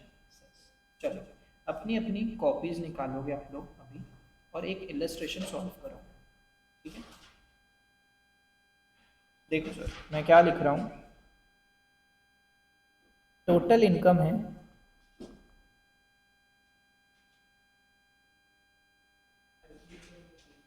15 lakhs की। कल से कैलसी लाना जिसने नहीं लाया मेरे भाई।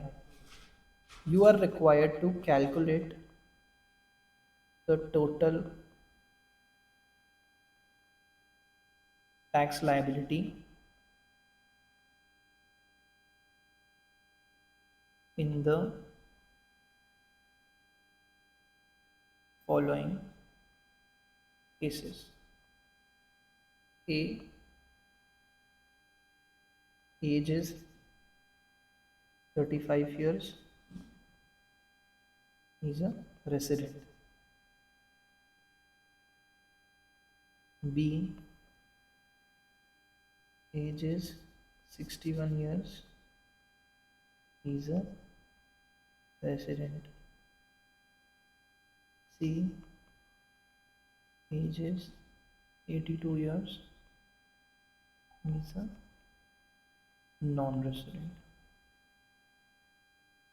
ठीक है, कैलकुलेट करो चलो फटाफट, देखते हैं कौन है वो शख्स जो तीनों आंसर सही देगा।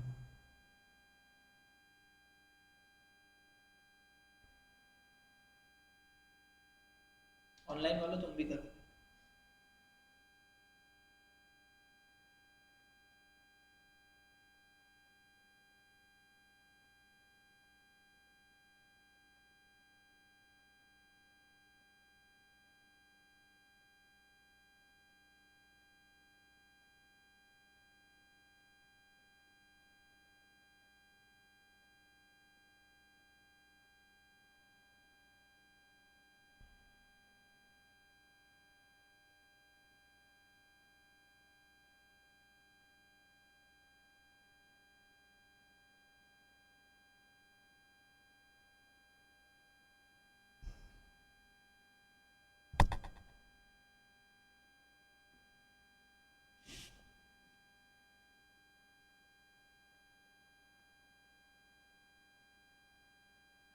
प्रॉपरली लिख के करना है।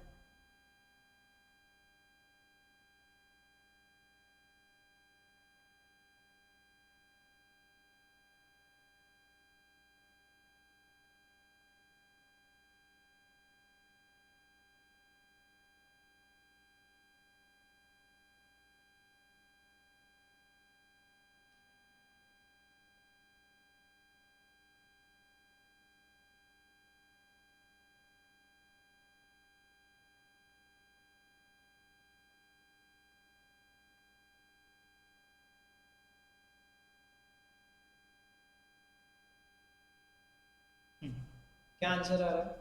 260 to 500, 260 और 265। एक सेकंड फिर से बताओ कितना आ रहा है? 35 वाले का 2,62,500। ठीक है, मेरा तो वही है। ओके। सेकंड वाले का 2,60,000। देव तुम्हारा सेकंड वाले का निकल देगा, पहले और तीसरे का यही है। हाँ, थर्ड वाले का भी यही है। 260 to 500।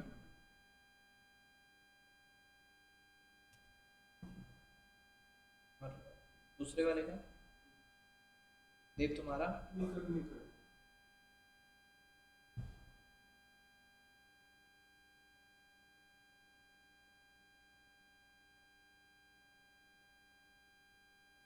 देखो सर,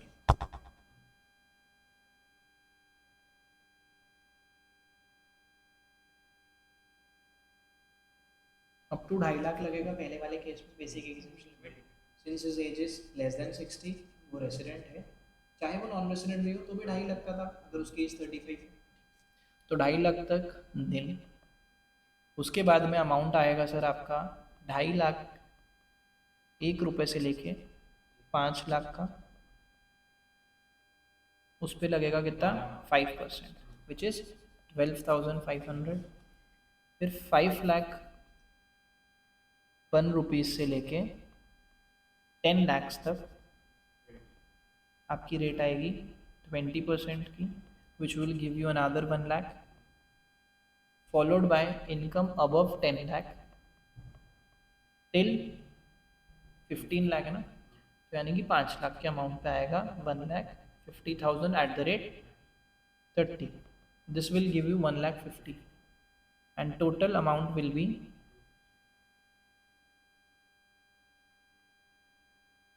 ओके। एक बार क्वेश्चन पढ़ना।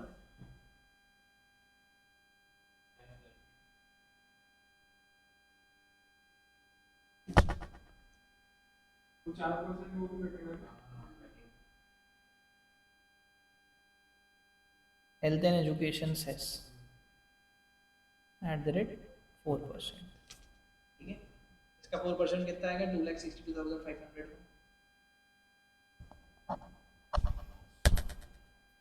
Come on, 10,500।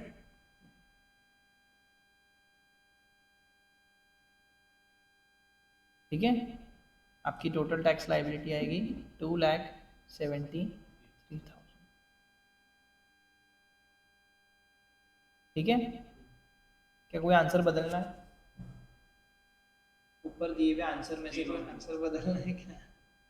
ठीक है, चलो दूसरा वाला केस सॉल्व करते हैं अपन फटाफट से। दूसरे वाले केस में सर मुझे जो बेसिक एग्जेम्पशन लिमिट मिलेगा वो 3 लाख का मिलेगा, यस और नो? 3 लाख का मिलेगा, और 3 लाख की रेट पे क्या अमाउंट लग जाएगा? नील रखेगा, ठीक है। इसको अलग से सॉल्व करना पड़ेगा लगता है। देखो भाई आ जाओ, यहाँ पे मेरा क्या कैलकुलेशन रहेगा? यहाँ पे सर आप आओगे तो यहाँ पे आपका कैलकुलेशन बोलेगा कि सर सबसे पहले तो इसको करो 3 लाख, क्योंकि बेसिक एग्जाम्पशन लिमिट रहेगी आपकी 3 लाख की। फिर नीचे के अमाउंट भी चेंज होंगे, ये वाला, क्योंकि यहाँ पे भी 3 लाख लिखना पड़ेगा, ठीक है। Everything else will remain same, right. अब मेरी एज कितनी है? ठीक है, तो मैं इसको यहीं पे लिख लेता हूँ, एज 61 और इज अ रेसिडेंट, ठीक है। तो अप टू इस पे नील अमाउंट आएगा, इस पे सर 10,000 का अमाउंट आएगा, इस पे सर 1 लाख का अमाउंट आएगा, फॉलोड बाय 1,50,000 का अमाउंट आएगा।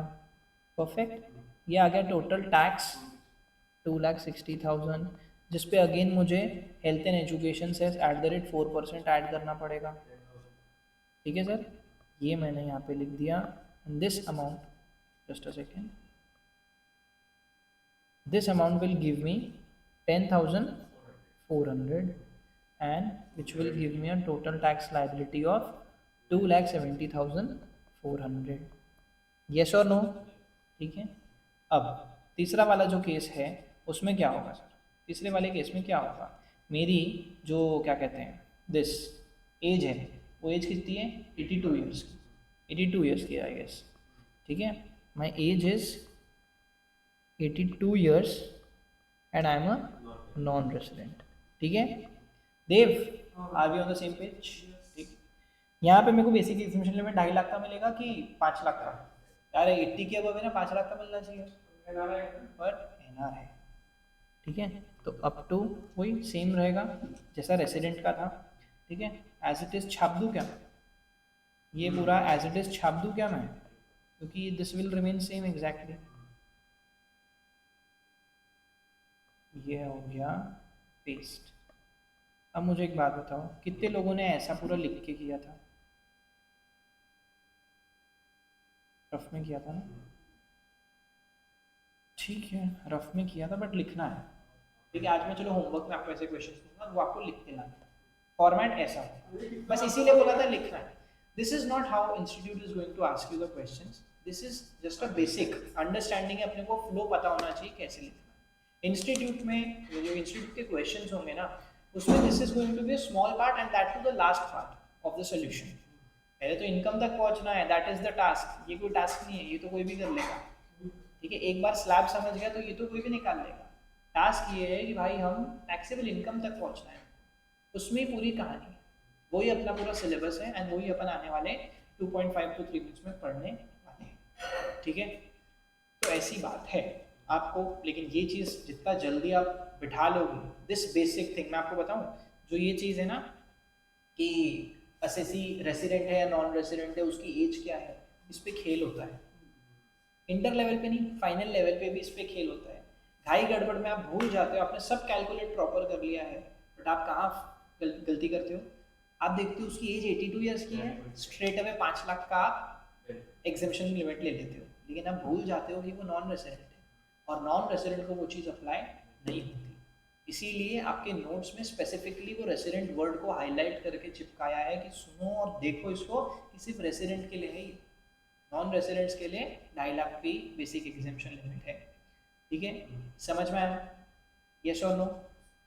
चलो, आज आपको प्रैक्टिस क्वेश्चंस जो दूंगा मैं, उसमें मैं इसी टाइप के क्वेश्चन दूंगा जहाँ पे आप ये चीज़ क्लियर है। ठीक है सर, ये तो हमको समझ गया कि टैक्स कितना लगता है। सर अब थोड़ा आप बोल रहे थे कि ज़्यादा इनकम कमाओगे तो ज़्यादा टैक्स लगेगा in the form of surcharge. तो सरचार्ज क्या होता है, ठीक है वो समझ लेते हैं। सर सरचार्ज का मतलब एक एडिशनल टैक्स होता है जो कि टैक्स के ऊपर कैलकुलेट होता है। यस और नो? आपकी इनकम 10 लाख के ऊपर गई, 20 लाख के ऊपर गई, 30 लाख के ऊपर गई, 40 लाख के ऊपर गई, जो टैक्स का जो हाईएस्ट रेट रहेगा वो 30% लगेगा सबके लिए, इररिस्पेक्टिव ऑफ आपकी कोई भी इनकम के ऊपर जा रही है, जब तक कि वो 10 लाख क्रॉस हो। हाईएस्ट रेट क्या लगेगा स्लैब में? 30%। बट जैसे ही आपकी इनकम 50 लाख गई, इवन दो नहीं ऑल दो आपका highest tax rate will be 30%, but tax amount calculate करने के बाद उस पर आपको सरचार्ज लगाना पड़ेगा। ठीक है, तो जैसे ही मेरी टोटल इनकम जो है वो 50 लाख एक्सीड करती है, right, but it is up to 1 crore, 50 lakh से ज्यादा बट अप टू 1 करोड़, तो ऐसे केसेस में मेरे ऊपर सरचार्ज लगता है 10% की रेट से। ठीक है, 10% की रेट से। मैंने क्या बोला था, हेल्थ एंड एजुकेशन से लास्ट में लगेगा, पहले टैक्स लगेगा, फिर उसमें आप सरचार्ज ऐड करोगे अगर एप्लीकेबल है तो, and then tax plus surcharge वाले अमाउंट का आपको हेल्थ एंड एजुकेशन। ठीक है, अभी तो तुम आगे आगे देखो सब पता चलेगा। ठीक है, तो मेरी जैसे इनकम 50 लाख से ऊपर जाएगी, अप टू 1 करोड़ रहेगी, तो मेरे को सरचार्ज भरना पड़ेगा टैक्स अमाउंट पे 10% की रेट से। इनकम 1 करोड़ से ऊपर गई, अप टू 2 करोड़ है, सरचार्ज बढ़ जाएगा 10% से 15% पे। मेरी इनकम 2 करोड़ से ऊपर गई, अप टू 5 करोड़ है, सरचार्ज 15 से बढ़ के हो जाएगा 25%। मेरी इनकम 5 करोड़ के ऊपर गई, बहुत पैसे कमा रहा हूँ मैं, बहुत पैसा भी देना पड़ेगा, सरचार्ज अमाउंट का जो रेट है वो 25 से बढ़ के हो जाएगा 37%। मतलब जितना टैक्स आया है उसका 37% पैसा आपको सरचार्ज के फॉर्म में देना पड़ेगा। अरे यस और नो? ठीक है क्या, समझ गया? अच्छा, अब एक बात और सुनो, याद रखना हेल्थ एंड एजुकेशन से सरचार्ज लगने के बाद लगेगा, इंक्लूसिव ऑफ सरचार्ज अमाउंट पे लगेगा। ऑल्सो सरचार्ज आपका टैक्स अमाउंट पे लगेगा, not on the total income. कुछ सोच के देखो, 5 करोड़ की इनकम है, नहीं 6 करोड़ की इनकम है, 6 करोड़ का 37%, 2 करोड़ 20 लाख रुपए, if I am not wrong, इतना ही आएगा 42, हाँ 42 और इतना अमाउंट आएगा, फट के हाथ में आ जाएगी, और टैक्स अलग।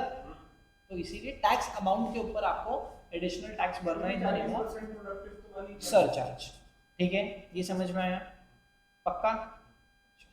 अब एक अगला इलस्ट्रेशन तो आप, अगला इलस्ट्रेशन क्या, ये प्रॉपर लिख के करना है जैसे मैंने आपको लिख के दिखाया। ठीक है, क्या लिख के देखोगे, अज्यूम करो आपकी टोटल इनकम जो है वो है लेट्स से 2 करोड़ 50 लाख। ठीक है, आपकी एज है 36 ईयर्स की, you are a non resident. ठीक है, बताओ क्या होगा?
सरचार्ज कितना रहता है 2 से 5 में?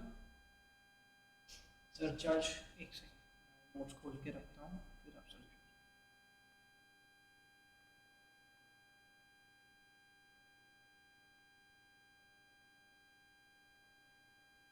प्रॉपर लिख के करना मुझे, मैं कोई सा भी अमाउंट पूछ सकता हूँ तो लिखना, रफ में कैलकुलेट मत करना।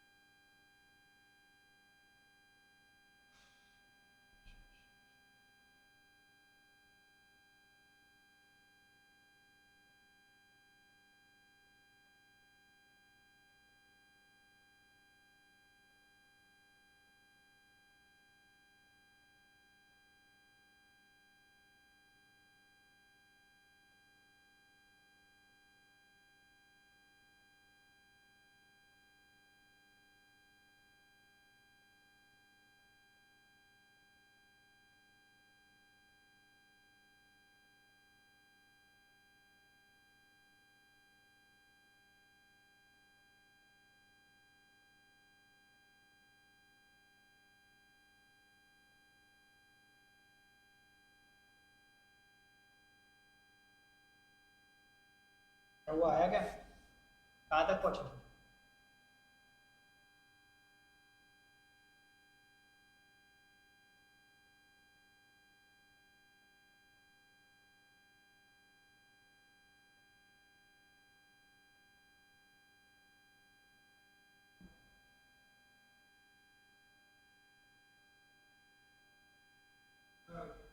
कितना है? 94770 कितना है? 94। 7700। ठीक है, पहला आंसर आया है हमारा 9477 देन 000। देख, हाँ भाई जयन, 1,05,62,005। ठीक, दोनों का आ गया। अब अपन चालू करते हैं अपना कैलकुलेशन। ठीक है, देखो सर, सबसे पहले तो देख लो असेसी की एज कितनी है, 36 years and is a non resident. Age 60 से कम है, चाहे रेसिडेंट हो चाहे नॉन रेसिडेंट हो, कुछ खास फर्क पड़ता नहीं है। इसको बेसिक एग्जेम्पशन लिमिट मिलेगी 2.5 लाख रुपए की। यस और नो? ठीक है, तो सर ऐसा है कि अप टू 2.5 लाख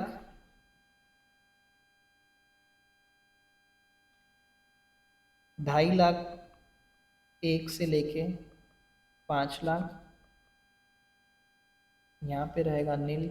फिर 5 लाख एक से लेके 10 लाख, 10 लाख एक से लेके 2,50,00,000। ठीक है, यहाँ पे नील रेट रहेगा, यहाँ पे @5% रहेगा, यहाँ पे @20% रहेगा, यहाँ पे @30% रहेगा। परफेक्ट। तो यहाँ पे मैं अगर ऐसा लिख दूँ कि अपन कैलकुलेशन में करेंगे, इस पे तो नील ही रहेगा, बट यहाँ पे 2.5 lakhs का 5%, दिस विल गिव यू 12,500। यहाँ पे सर 5 lakhs का 20%, this will give you 1 lakhs। यहाँ पे सर 2.4 CR आएगा, जिस पे 30% करना है, this will give you 72 lakh rupees. Perfect, यहाँ पे आएगा अमाउंट नील। ये आ गया सर आपका टोटल टैक्स बिफोर सरचार्ज। ठीक है, ये आ गया आपका टोटल टैक्स बिफोर सरचार्ज।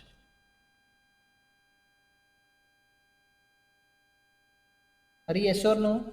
कितना है? 73,12,500। ठीक है, परफेक्ट। इसमें सरचार्ज लगेगा कि नहीं लगेगा? भाई 2 करोड़ प्लस उसकी इनकम है, सरचार्ज तो लगाना पड़ेगा। ठीक है, तो सरचार्ज अब कौन से रेट से लगेगा, दैट इज इम्पोर्टेंट। देखो सर, सरचार्ज क्या रेट से लगेगा, कौन से स्लैब में वो फॉल कर रहा है? थर्ड स्लैब में फॉल कर रहा है, थर्ड ब्रैकेट में फॉल कर रहा है। 2 करोड़ से 5 करोड़ की उसके बीच की इनकम है, तो क्या रेट से लगना चाहिए? 25% की रेट से लगना चाहिए, ठीक है। तो अब यहाँ क्या करूँगा मैं, एट द रेट 25%, राइट। तो मेरे कैलकुलेशन में मैं ऐसा लिख लेता हूँ कि 12,500 मल्टीप्लाइड बाय 25%, कितना आ रहा है कैलकुलेट करो तो ज़रा, 18,00,000 कैलकुलेट करो प्रॉपर। 18,28,125 आ रहेगा,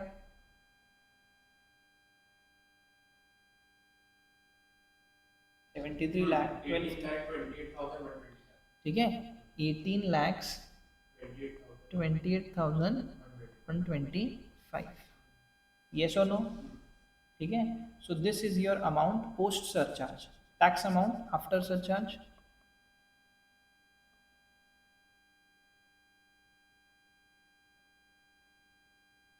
ऐड करना जरा दोनों अमाउंट को, 73 और 18 वाले को, this will give you 91,40,625, right.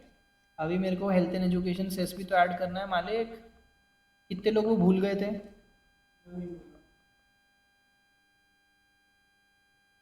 Health and education cess at the rate 4%, कितना आएगा ये अमाउंट, 3,65,625। क्रॉस चेक कर लो एक बार।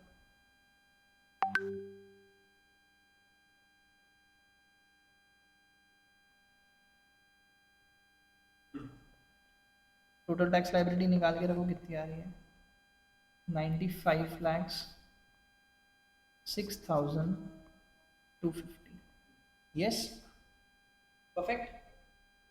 कैसे आ रहा वो है 18 लाख वाला जो था ना, वो 18 लाख को मैंने सीधा 72,000 से ले लिया था, उसमें वो दोनों प्लस नहीं है, 1 लाख और 18 लाख को क्या किया था तुमने, 72,000 से कर दिया था, ओके, तो वो 18 लाख आ 1 रहा लाख है। और 12,500 ऐड नहीं किया सर।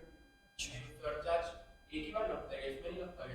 सरचार्ज लगता है, बिल्कुल लगता है। अभी मैं आपको समझाने के लिए नहीं, एक ही बार लगेगा, हाँ एक ही बार, जो ब्रैकेट में आप हो, जो ब्रैकेट में आप हो उसकी रेट आपके ऊपर एप्लीकेबल है। नहीं 50 लाख में 5%, नहीं नहीं वैसा नहीं, ठीक है। अगर ऐसा करेंगे ना तो बहुत कॉम्प्लेक्स हो जाएगा, खुद करते करते तुम भी सोच रहे हो कि ये क्या है, ये क्या दे दिया, ठीक है। तो इस तरीके से कैलकुलेट करना पड़ता है, ठीक है। अब आपको शुरुआत में प्रैक्टिस जब आप करोगे ना, तो आप मान के चलो कि आपको जैसे मैंने अभी लिखा है ना, या 5 to 10 टाइम्स लिख के देखो प्रॉपर ऐसा फुल फ्लेजेड आंसर बना के, ठीक है। जब ये हो जाएगा ना, कल मैं आपको एक शॉर्टकट बताऊंगा जो आपको एग्जाम में करना है। मतलब वहां पे इतनी सजावट अगर करने बैठ गए, ठीक है, तो पेपर में बहुत खतरनाक छूटेगा। अगर इतना डेप्थ में एक एक चीज सजा सजा के लिखने लग गए तो पेपर छूट जाएगा, ठीक है। उसके लिए नोट्स के मार्क्स भी होंगे। नहीं, ऐसा नहीं है कि देखो इंस्टीट्यूट का जो सजेस्टेड होता है ना, उसमें वो लोग ऐसा करते हैं अपनी अंडरस्टैंडिंग के लिए। अपन के पास एक ट्रिक है जो अपन बिल्कुल अप्लाई कर सकते हैं while writing the answers in the main exam as well, ठीक है। तो वो ट्रिक आपको मैं कल बताऊंगा, जब तक कि आपकी इस चीज़ की अच्छी प्रैक्टिस होनी बहुत ज़रूरी है, ठीक है। तो कल अपन आएंगे, कल मैं आपको एक बढ़िया क्वेश्चन दूंगा, एंड तब जब आप ये क्वेश्चन प्रॉपर सॉल्व कर दोगे तब मैं आपको वो ट्रिक बताऊंगा, ठीक है। कहाँ अभी क्लास खत्म नहीं हुआ, ठीक है, समझा यहाँ तक, क्लियर है। अब सरचार्ज में भी एक पेज है, सुनो, ठीक है। क्या बोलते हैं लोग सरचार्ज में, सरचार्ज ये रेट से लगेगा, तुमने देख लिया 10, 15, 25, 37, परफेक्ट।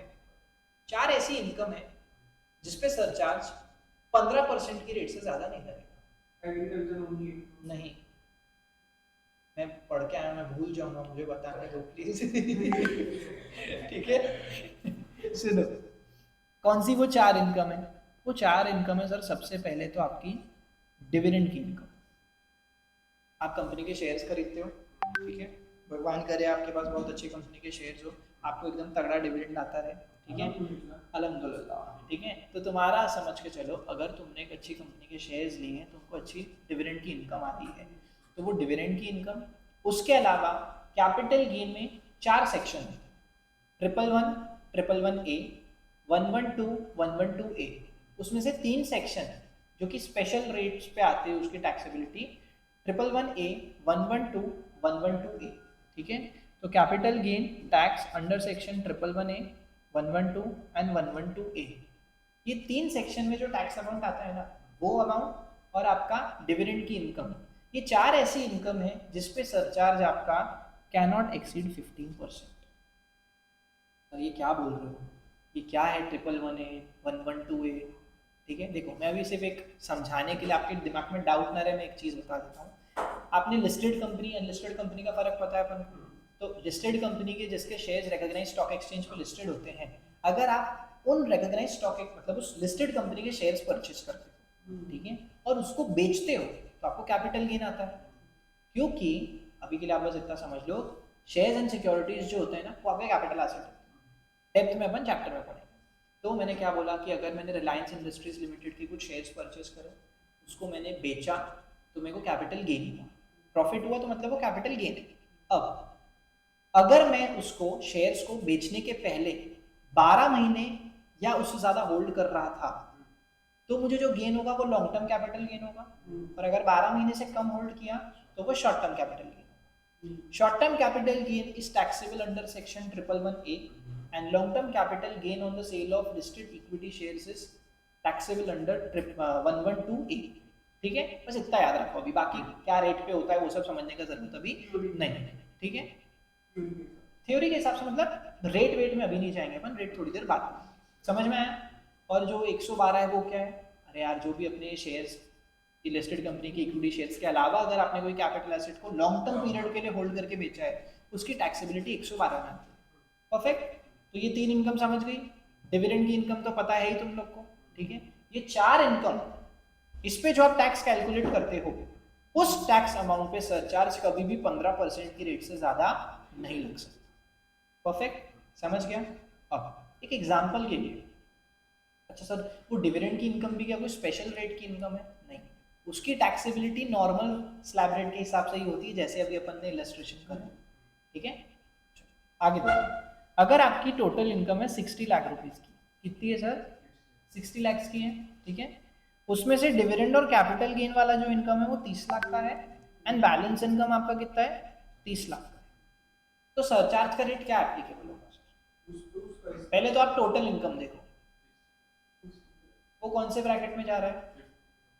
50 से ऊपर और 1 करोड़ से नीचे, बराबर है। 1 करोड़ अप टू 1 करोड़ है, तो सरचार्ज क्या रेट से लगना चाहिए था?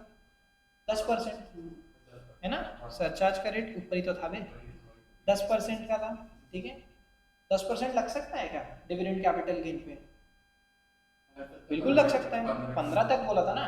तो यहाँ पे दोनों पे भी 10-10% ही लगेगा, कोई दिक्कत नहीं, बाइफरकेशन करने का जरूरत नहीं है। जो सब टैक्स अमाउंट अलग अलग से निकालो, टोटल टैक्स पे स्ट्रेट अवे 10% मल्टीप्लाई, ठीक है, सरचार्ज आ जाएगा।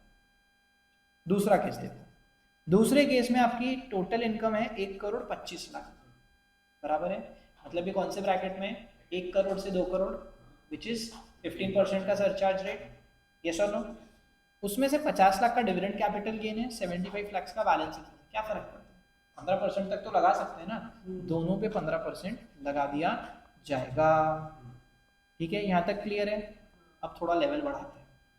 मेरी इनकम हो रही है 2 करोड़ 20 लाख की टोटल इनकम, ठीक है सर। कौन सा ब्रैकेट आ गया? 2 करोड़ से 5 करोड़, सरचार्ज का रेट 25%। अरे अरे अरे, लेकिन क्या, मगर 15% से ज़्यादा नहीं लगता ना उस पर डिविडेंड और कैपिटल गेन पे। डिविडेंड की income 40 lakh, balance income 1 crore 80 lakh. अब सुनो, डिविडेंड और कैपिटल गेन की जो इनकम आपकी 40 लाख की आ रही है ना, उस पर तो 15% ही लगेगा, चाहे मेरी टोटल इनकम 2 करोड़ के ऊपर क्यों ना जा रहा हो, सरचार्ज का रेट 25% क्यों ना लगा। हम 15% से ज़्यादा सरचार्ज इस इनकम पे नहीं लगा सकते, है कि नहीं? बताया था यही चीज़। तो इस पे तो 15% ही लगेगा। तो क्या सर बची हुई पे 25% लगा दे क्या, है ना? क्योंकि देखो 2 करोड़ 20 लाख थी तो 25% लगनी चाहिए थी टेक्निकली, वो कम हो गया ना। करेक्ट। वो जो 2 करोड़ के ऊपर स्लैब के ऊपर जा रहा था, it was only because of dividend and capital gain. अगर वो ना होता तो मेरी इनकम 180 होती, यानी कि 2 करोड़ से कम होती, बट 1 करोड़ से ज़्यादा होती, तो उस पर 15% का ही रेट लगेगा। ठीक है सर, समझ में आया? चलो एक और एक एग्जाम्पल। 4 करोड़ की मेरी टोटल इनकम है, जिसमें से मेरा डिविडेंड और कैपिटल गेन 1.5 करोड़ का है, बचा हुआ 2.5 करोड़ मेरा बैलेंस इनकम है।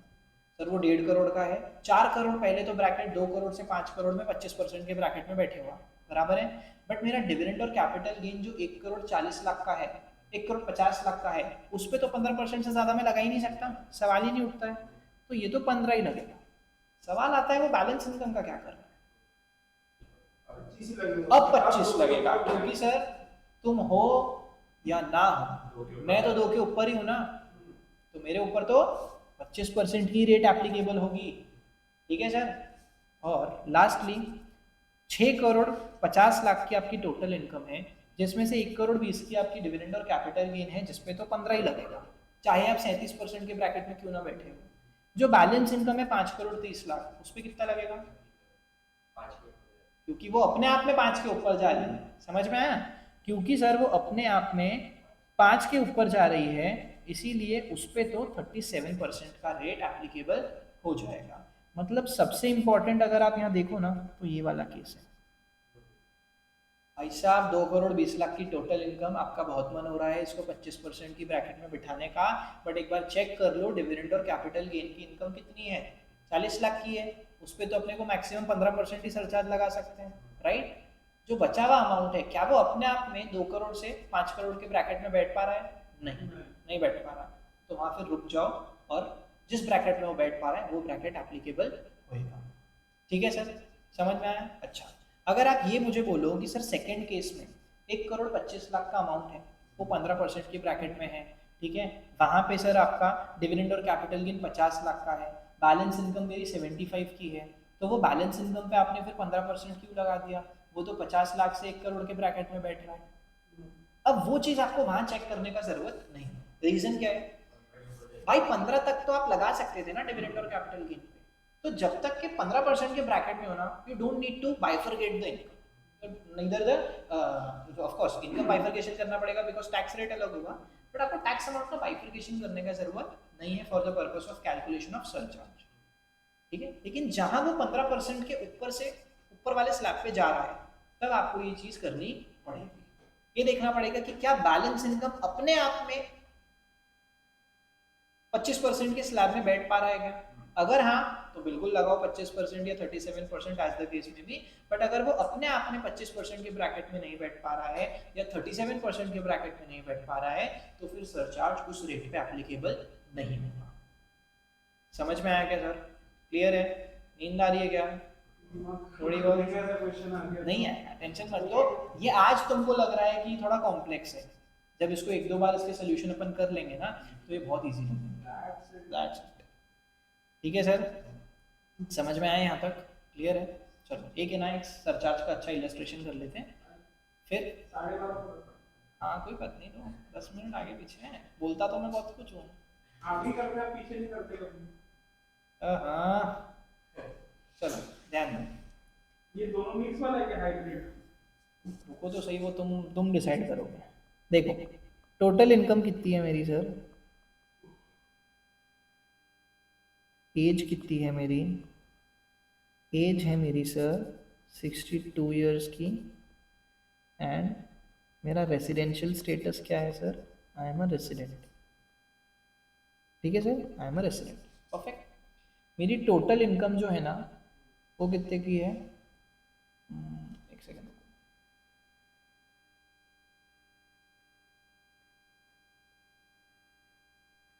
3 करोड़ 50 लाख की मेरी टोटल इनकम है, ठीक है। इसका बाइफर्केशन अगर मैं आपको करके बताऊं, तो आप ये अज्यूम करो कि मेरा long term capital gain taxable at the rate, एक सेकेंड,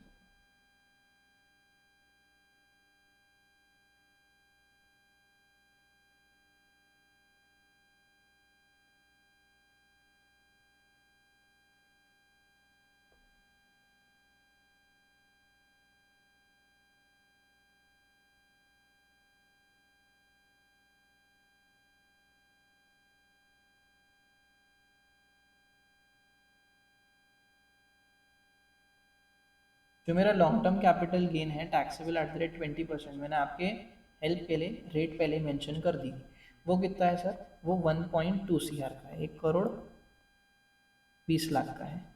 एंड जो मेरी बैलेंस इनकम है वो कितनी है सर? 2 करोड़ 30 लाख की है। ठीक है, प्रॉपर नहीं, प्रॉपर कैलकुलेशन करके बताओ चलो। ठीक है, हाँ चलो स्टार्ट करो फटाफट।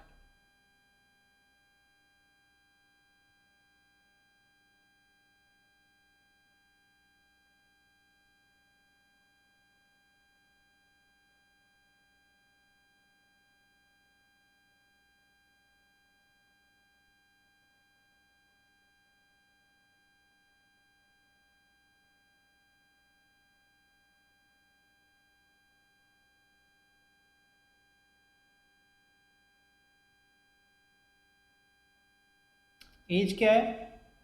62। रेसिडेंट है क्या? तो बेसिक एग्जामिशन लिमिट कितनी मिलेगी?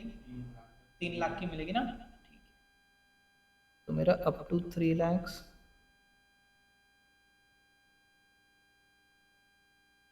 अच्छा, जो मेरा कैपिटल गेन है, लॉन्ग टर्म कैपिटल गेन, उसका तो मैंने आपको amount as well as rate भी दे दिया है। ठीक है, तो वो तो बहुत सिंपल होने वाला है। 2 करोड़ के ऊपर कितना लगता है सरचार्ज? देख लो एक बार, 2 करोड़ के ऊपर आपका सरचार्ज लगता है 25%। ठीक है, long term capital gain under section, अच्छा एक सेकेंड, एक एरर है, उसको 112 करो। नहीं, 112 नहीं, उसको 111 रहने दो, आपका शॉर्ट टर्म कर दो उसको। ठीक है, just make it short term capital gain.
पहुंचे क्या?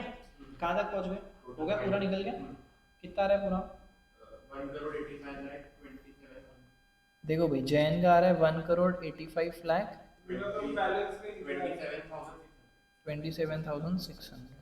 तो बैलेंस कर लेट्स क्लोज सी, कर देख दो। लो कितना है। हाँ ठीक है, कोई नहीं, करो करो, आप कैलकुलेट करो।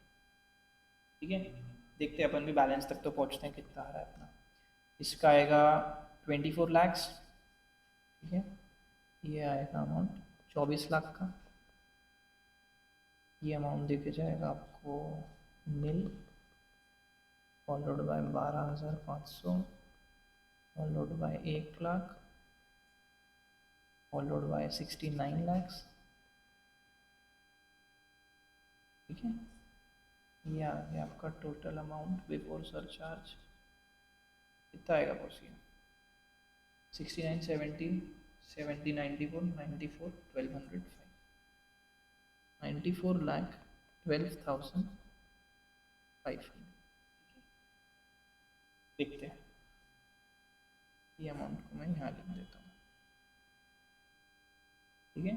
Total amount before surcharge. Calculate करो ना, गलत हुआ है तो उसको सही करने की कोशिश करो।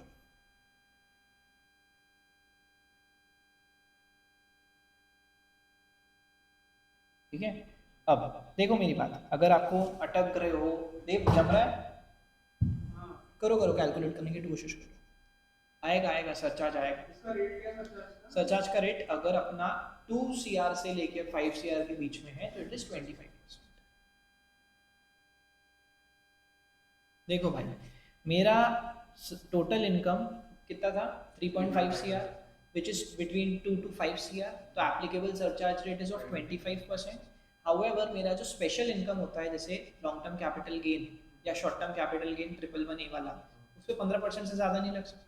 ठीक है, तो एक काम करो, सरचार्ज में पहला वाला जो है surcharge on short term capital gain tax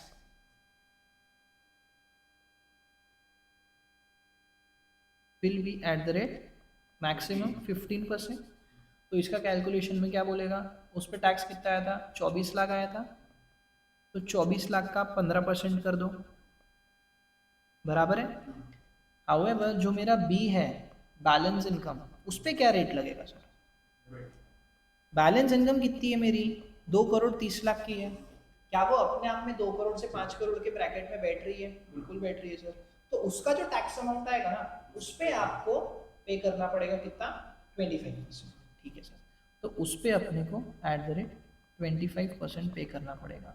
वो कितना आ रहा है सर, वो आ रहा है सर 70,12,500, राइट, 70,12,500 मल्टीप्लाइड बाय 25%। ये दोनों अमाउंट्स के बेसिस पे आपका सरचार्ज निकल के आ जाएगा। ठीक है, कितना आएगा सर, निकाल के देखेगा एक बार।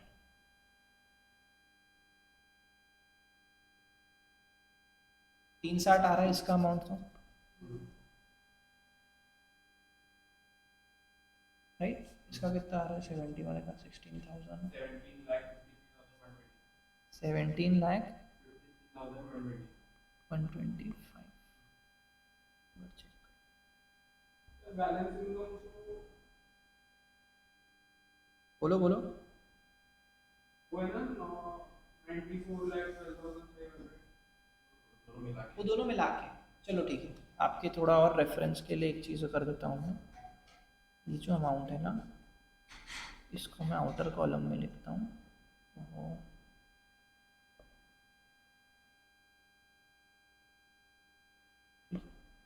और ये वाला अमाउंट यहाँ राइट। अब ठीक है, अब समझ गया, मेरा शॉर्ट टर्म कैपिटल गेन कितना आ रहा था टैक्स, 24 लाख का, 24 लाख पे सरचार्ज कितना आएगा, 15%, यानी कि 3,60,000। मेरी बैलेंस इनकम पे टैक्स आ रहा था कितना, 70,12,500 का, उस पर टैक्स आएगा सर 25% का, क्योंकि मेरी बैलेंस इनकम 2,30,00,000 अपने आप में 2 करोड़ और 5 करोड़ के ब्रैकेट में बैठ रही है, तो उस पर आया 17,53,000 का। ये अमाउंट आएगा 21,13,125 का, राइट, 21,13,125 का। This is your tax amount post surcharge. ठीक है, tax amount after surcharge, yes और नो। इसमें अपन को ऐड करना पड़ेगा health and education cess at the rate 4%, and this will give me my total tax liability। कितना आ रहा है भाई, 1,15,00,000, 1,15,25,000, 625, 625, इस पे 4% कितना आ रहा है,